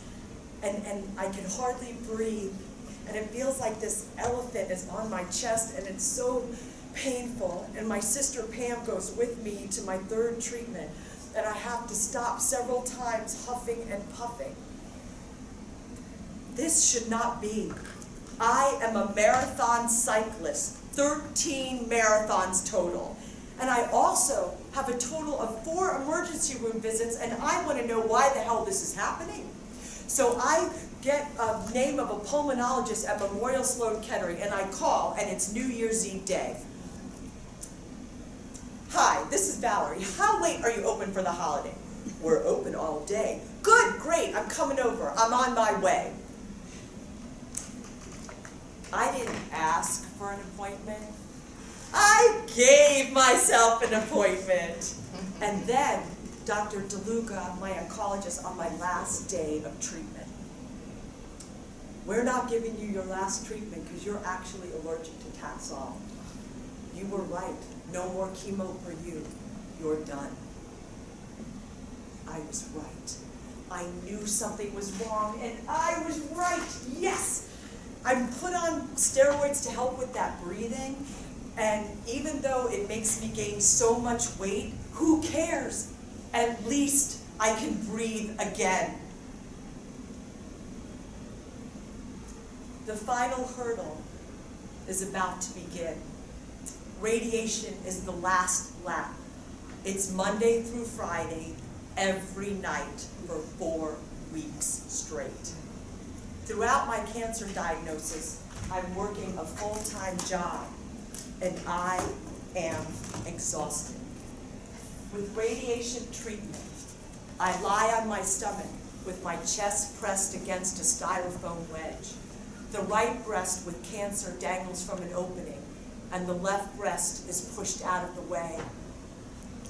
Lime-colored beams crisscross from wall to wall, forming a giant grid of rays. Like Bruce Banner, these green rays transform him into who he is, and these rays transform me too.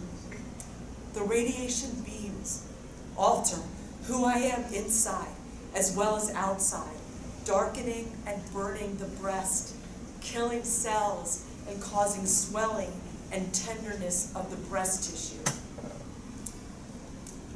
I'm so afraid of what I can't tangibly see.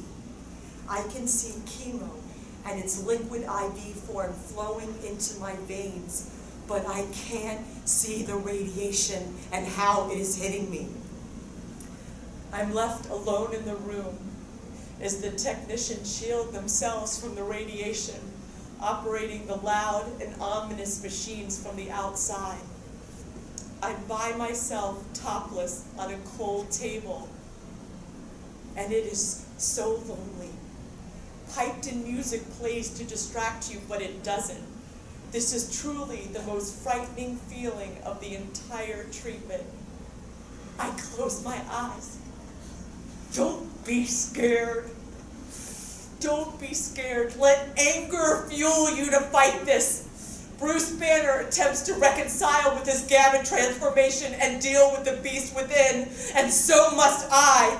I am searching through a meaning through all this and some kind of purpose to hold on to. I am as enraged and as angry as the Marvel superhero, the Hulk. How the hell can this be happening?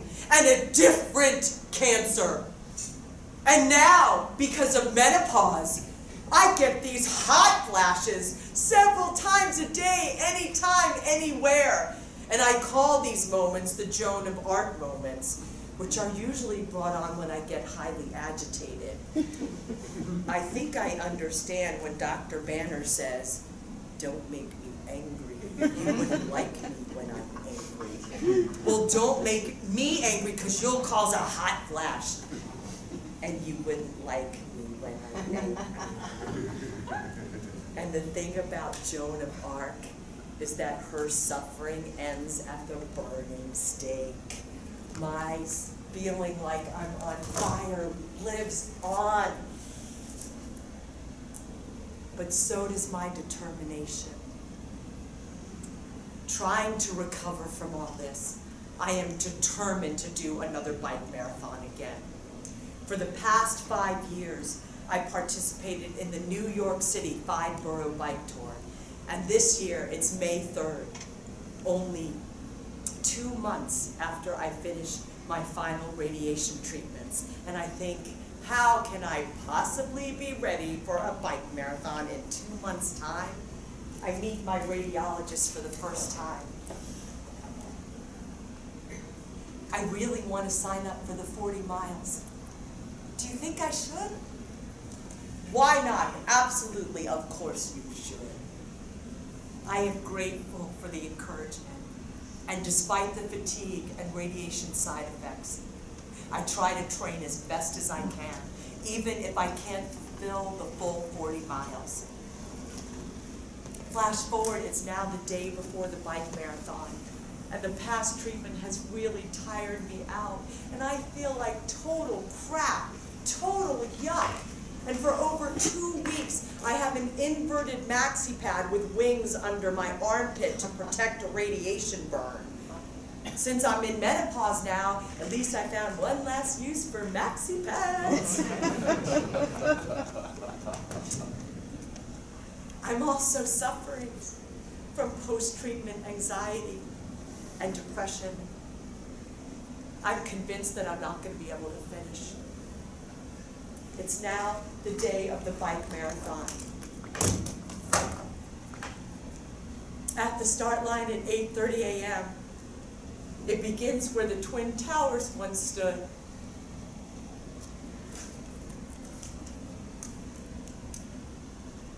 The bullhorn sounds for it to begin. And as I pedal, I hit mile 10, and then I hit mile 20, and I continue to pedal over the Queensboro Bridge, over the Brooklyn Bridge, and I continue to pedal. And then I hit mile 30, and then the colossal Verrazano Bridge, the very last bridge, and I pump my legs even harder climbing up that huge hill. Go, go, go, keep going. And as I hit the midpoint, flashbacks of the last 8.5 months flood my mind. Images of my bald head, chemo drips, IV, surgery, radiation, poking, prodding, stabbing, and having cancer a second time in my life. Fuck! And then I descend down the last half of the bridge, pedaling faster and faster, wind on my face. I take a sharp right turn and I exit the bridge and I can see the finish line. I can see the end of this. And then I round that last corner, whizzing past the other cyclists with all my might. And then I cross the finish line. Yes! I just finished treatment for breast cancer 2 months ago. I just finished treatment 2 months ago. I did it. I beat you, cancer. I did it. I won.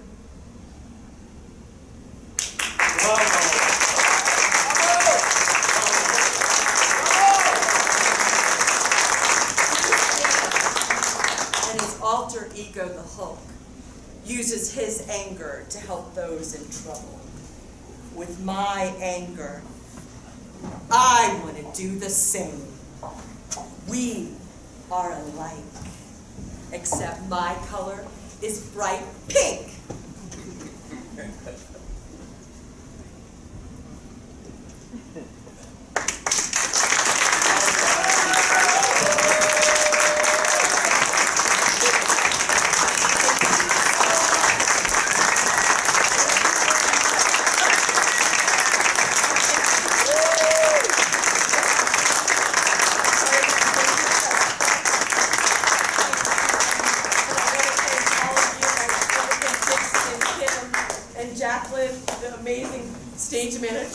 I want to thank all of you guys for being here.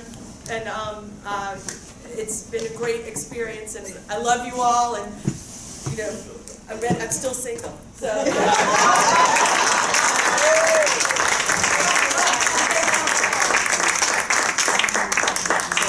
We have two more productions. The first one is Common Ground, written by Granville Burgess, with the music by Stan Wittrowski. Common Ground shows how Frederick Douglass forces Abraham Lincoln away from his own racism and towards a belief in the greater political and social equality for black people. It tells the story of a remarkable friendship, one that had Lincoln had not been assassinated, might have substantially reduced the racism in this country that has continually eaten away at our country since then. Common Ground.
Frederick Douglass was an escaped slave who went on to become a fierce abolitionist.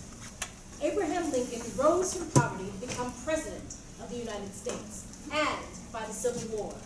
Common Ground tells the story of how these very different people actually became friends. It would not be easy because Abraham Lincoln held some racist views. He issued the Emancipation Proclamation, yes, but at the same time, he put forth a plan to deport 500 black people to Haiti. Do you intend to colonize the whole race, Mr. President? We must. The two races can never live together. Why not? Let me ask you, Secretary Stanton, have you ever met a black man equal to a white? I thought not. The North was losing the war. Lincoln needed black men to join the Union Army, but he refused to pay them the same as white ones, which he and Douglass and his best friend Leonard and his son Lewis did not like this. We can't even fight the same regiments as whites? How can you try to recruit our young men and have them lay down their lives for a country that treats us like dogs? To hell with this country. I'm going to Haiti. No! Leaving's what they want us to do. Refusing to sign up couldn't make them happier. But I was born here, and I'm going to die here as a fully equal American citizen. This is our moment. This is the time to shine the light on this dusty day. Now is the moment when we say we're not running away. We are here to say this is our moment. This is our move. We're the leading actor upon this stage. Finally, it's our turn, our chance to prove all men are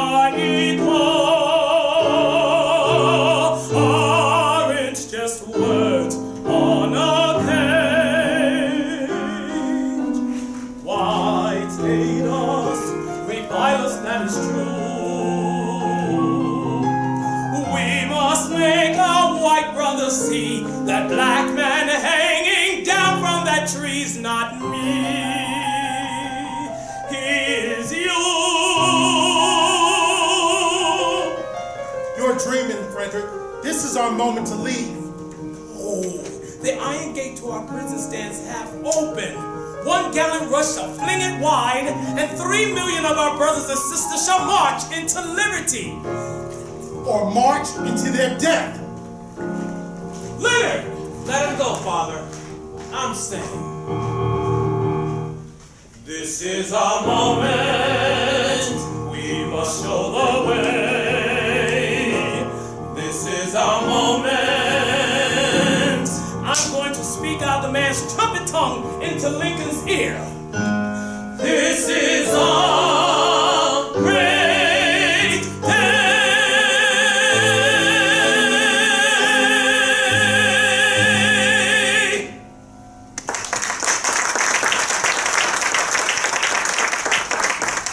Not only was he fighting a war, but Lincoln found little peace in his home.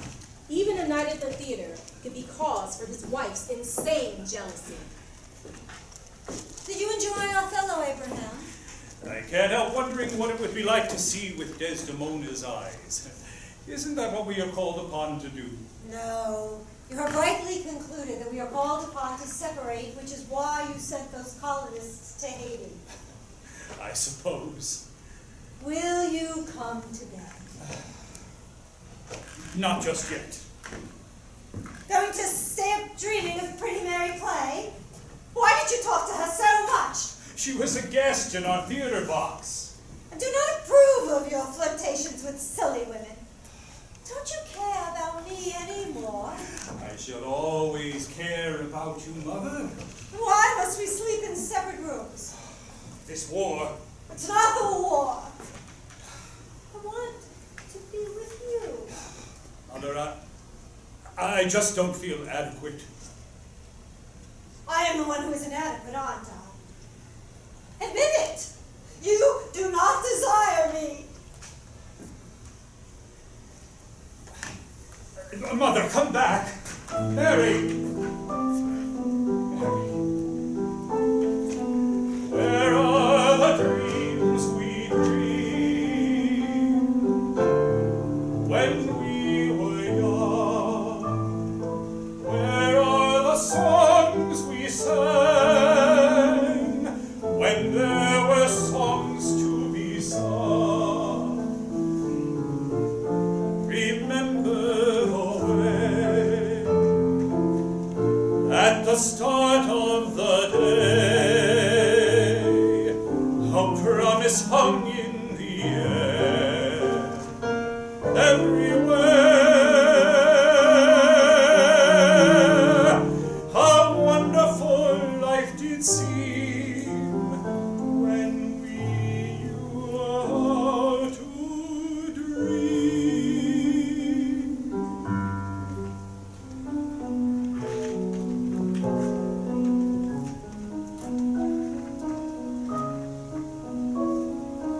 Where are the hopes we shared quietly in the night? Where are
South. He hated Lincoln for fighting the war and did everything he could to help the South win.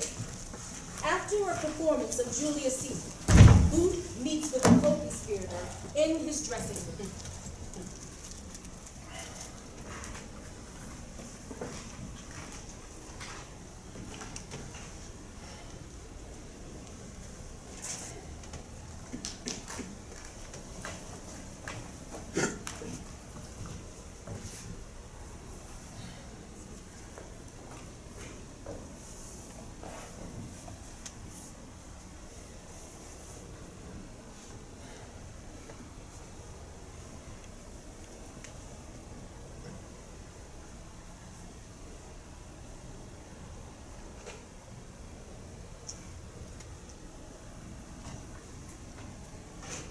Thank you for the supply of quinine, John. It will greatly help our wounded soldiers. They are willing to die, and all I can do is put on costumes. Even niggas are willing to die. Goddamn tyrant Lincoln. He tramples the Constitution by emancipating the slaves, and then he enlists them. Calm down, John. Be calm. My beloved staff bleeding to death. The fever is too small a stake for the passion burning in my breast. I need a stage where one day I will play a real Brutus. I will love playing Brutus to his Caesar. Every word precise, every gesture clear. I'll be so good at playing Brutus to his Caesar. All will stand and cheer. You'll do fine playing Caesar to my Brutus. He will know his part. He will play it well. John, I must deliver the quinine. To his Brutus.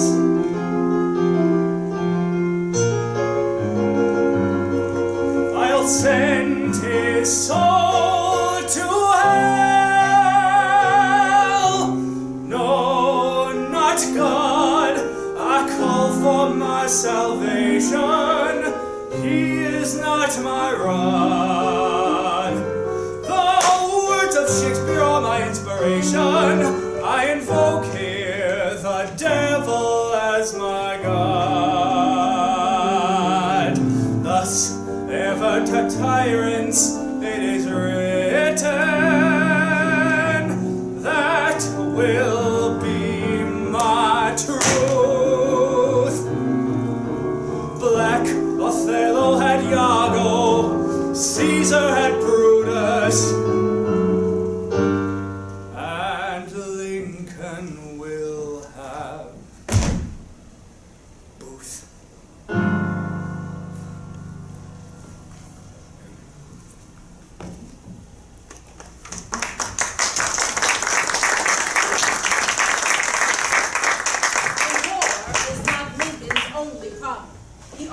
Contend with the rebellion within his cabinet.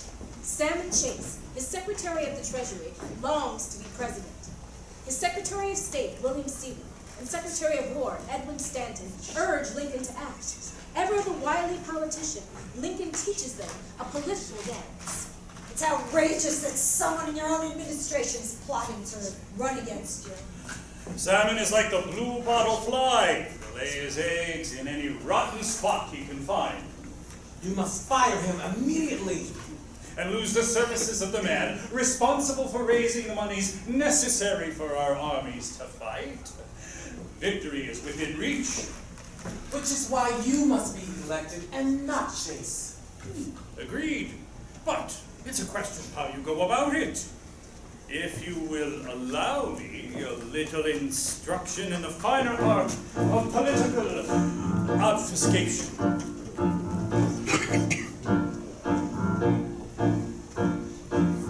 One step forward, be bold, state your belief with full conviction. A step to the right, to think.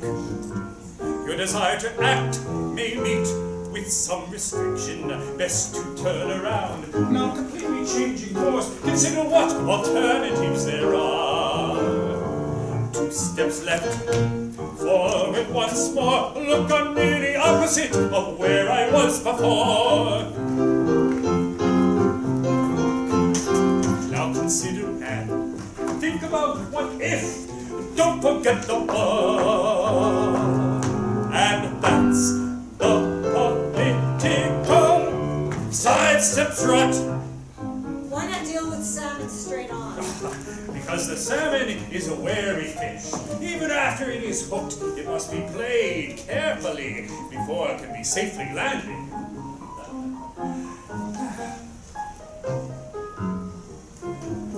I'm expecting him any moment. Mr. President, I assure you I had nothing to do with securing the nomination. However, I do not wish to administer the Treasury one day without your complete confidence. I wish to resign. Before we act too hastily, Mr. Secretary, I propose a little dance. Just follow me. One step forward. Your ambition is no surprise to me. A step to the right. That as president you'd shine, I might agree. Best to turn around. Your actions leave a smelly scent. 2 steps left. Remember, you're a secretary, but I'm the president. I shall withdraw my nomination immediately. Thank you for the dance, Mr. President. The salmon has been landed. Best consider and Think of that what if. don't forget the but. do we sound in a rock? No, tut tut tut. We're doing the political sidestep strut. We'll never be poo-pooing. We're constantly reviewing. Nonsense we'll be spewing. While we're still undoing the political sidestep strut. Sidestep strut.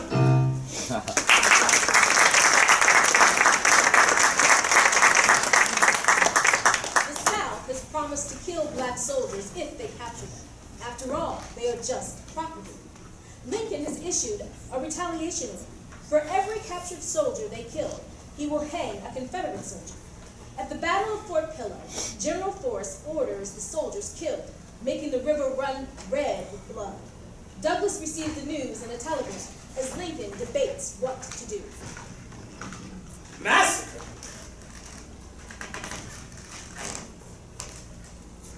Massacre. Blood stood about in pools. Brains could have been gathered up in quantity.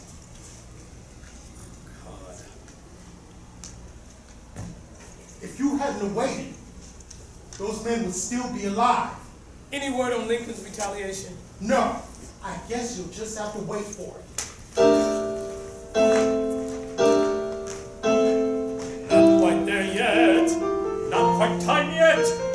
Not quite ready yet. Wait, wait, wait, wait, wait, wait, wait, wait, wait, wait. No! Enough of your denying.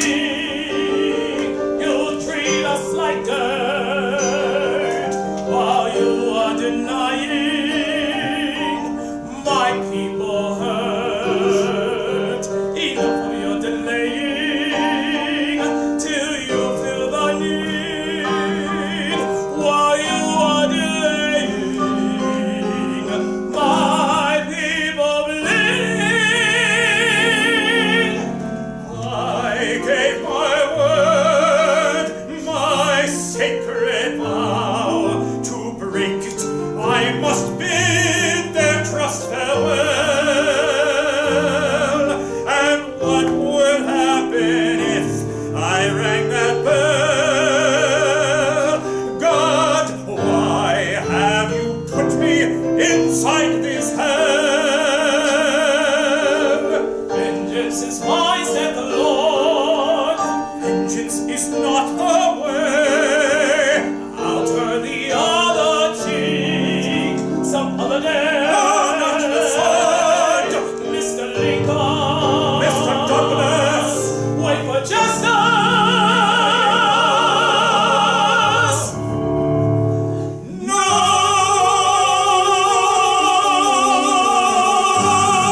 Lincoln believes he will not be reelected. Exhausted and despondent, he is at the end of his rope.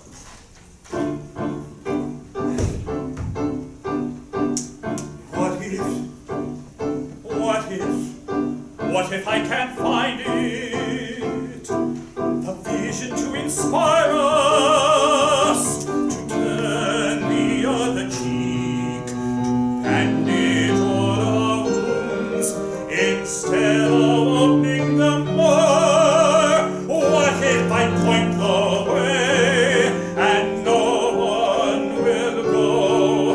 Or which way I should point, I don't know.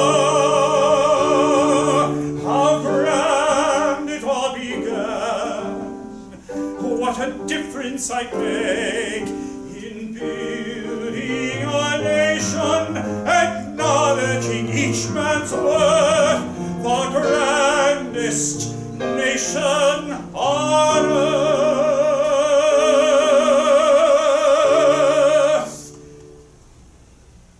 The most powerful man in the land, the leader, the head of state. What if all my burdens are just too great? What if?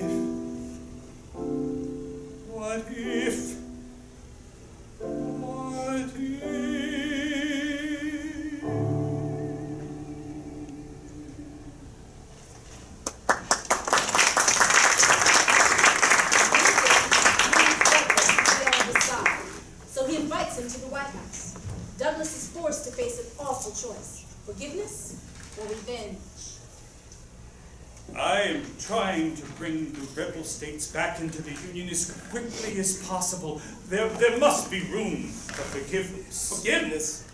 These traitors are trying to overthrow our government. They're trying to keep my people enslaved. First, we must have peace. No! First, we must have equality. Why must you be so impatient? Because I am black! You promised to retaliate. I cannot slaughter innocent people! Yeah. Innocent black people can be shot down in cold blood, but the white man, he gets to wait for justice. When do we get our justice? Wrong. No more promises. Have your justice now, Mr. Douglas. Take it. Take it and stick me. Let every drop of blood drawn by the lash be paid by another drawn with the sword. Go ahead. Don't be ridiculous. Do it!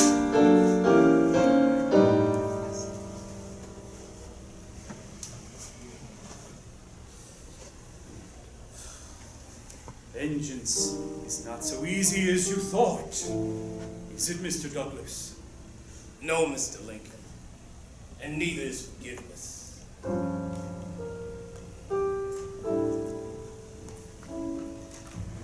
Maybe if I'm truly to live, I'll have to learn to forgive.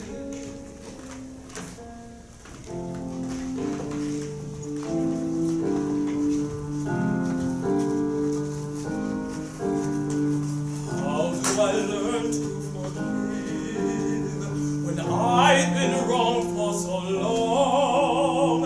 A life filled with oceans of tears.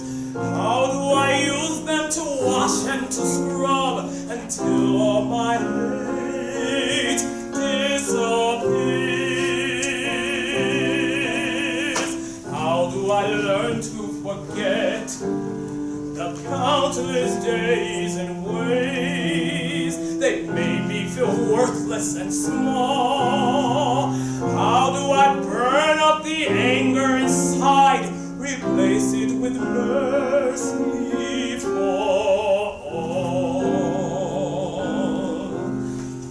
Do unto others, that feels good.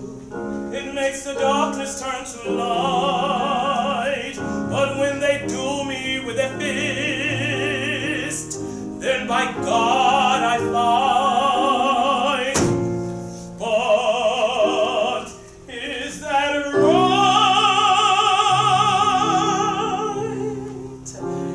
Jesus hanging on the cross could find forgiveness in his heart, surely it won't be a loss if I can just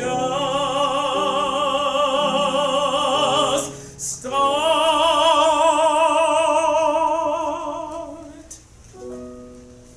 Father, reach me. Father, teach me. Send your dove, filled with love.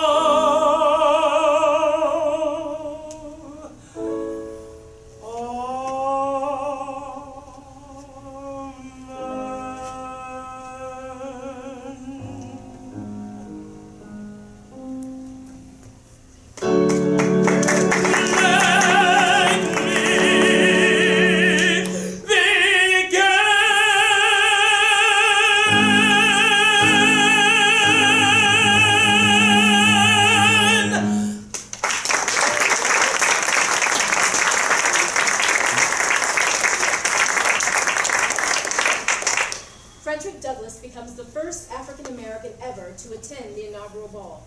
Lincoln introduces him to Washington society as my friend, Douglass. He has finally met a black man he recognizes as his equal.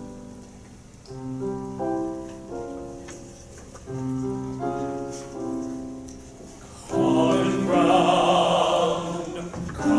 ground, one day we'll have found common ground. Then from the mountain top, we will stand as brothers hand in hand, and all around us we will sing harmony, dignity, equality. A land of common ground for you and me.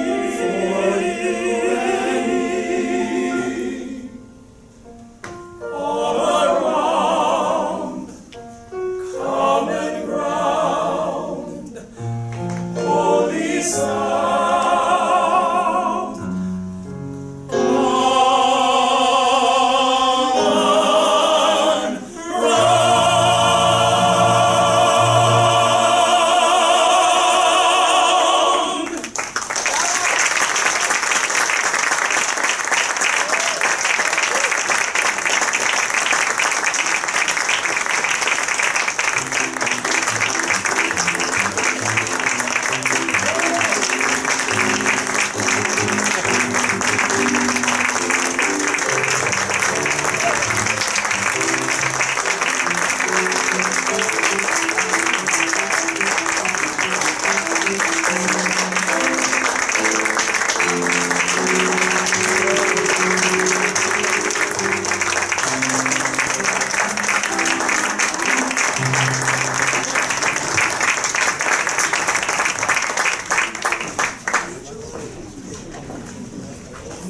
For our final short play, it's called Queen on a Dime. It's about a young reporter making her way in 1987 New York City despite her precarious choices in men. Very, very exciting. It's her first show, and we're very proud to have it on our stage, and that's our final show, so I really do appreciate you coming out. Thank you, thank you, thank you. Tomorrow, for those of you who follow theater, you might know Bernard Pomerantz. He wrote a show called The Elephant Man on Broadway. Gosh, it was many years ago now. We passed her last year. His daughter is one of our panelists, and she has an unpublished work they're taking to Broadway. The Public Theater is coming tomorrow, the Globe Theater is coming tomorrow, and a bunch of investors are coming tomorrow at 2 p.m. You're all welcome as our guests. It's without charge because of, it's a 29-hour week. And it should be lovely, and there's a good chance you'll probably see it given the investors we have coming in, the theaters coming in, they can see it it on Broadway soon. So if you want to see it now as a reading, before you see it a year and a half from now at the Booth Theater, you're welcome. So without further ado, again, this has been Young Playwright's first play. Her name is Eileen Benson. And let's give her a nice round of applause. Do that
Okay, Allison.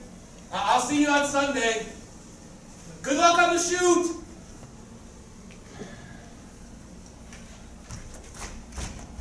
God, I'm so sorry, Carly.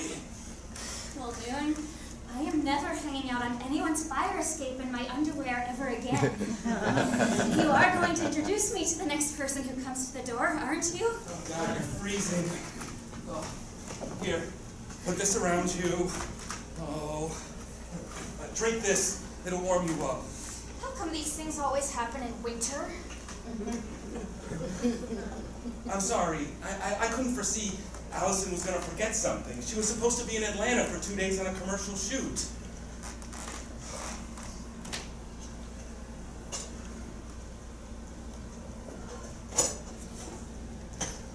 Thanks. Hello? 3 dimes on the Giants? 2 on the Jets. All right. Jimmy? Yeah, it's up, 4.5. All right, I'll see you at the Lion's Head. Can't believe I'm hanging out with the bookie. Most people refer to me as just another lower echelon organized crime figure. I guess I found my field. Or should I say fields? Writing and taking book, what a combo. You know, I have this fear that the cops are going to come and break down the door while we're in bed together and handcuff us. That is after they rip out the phones. How are we going to call our lawyers? I'd almost prefer the cops to Allison walking in on us again. I'm sorry that I couldn't introduce you to her, but I made the mistake of telling Allison about the big love of my life. You. Just think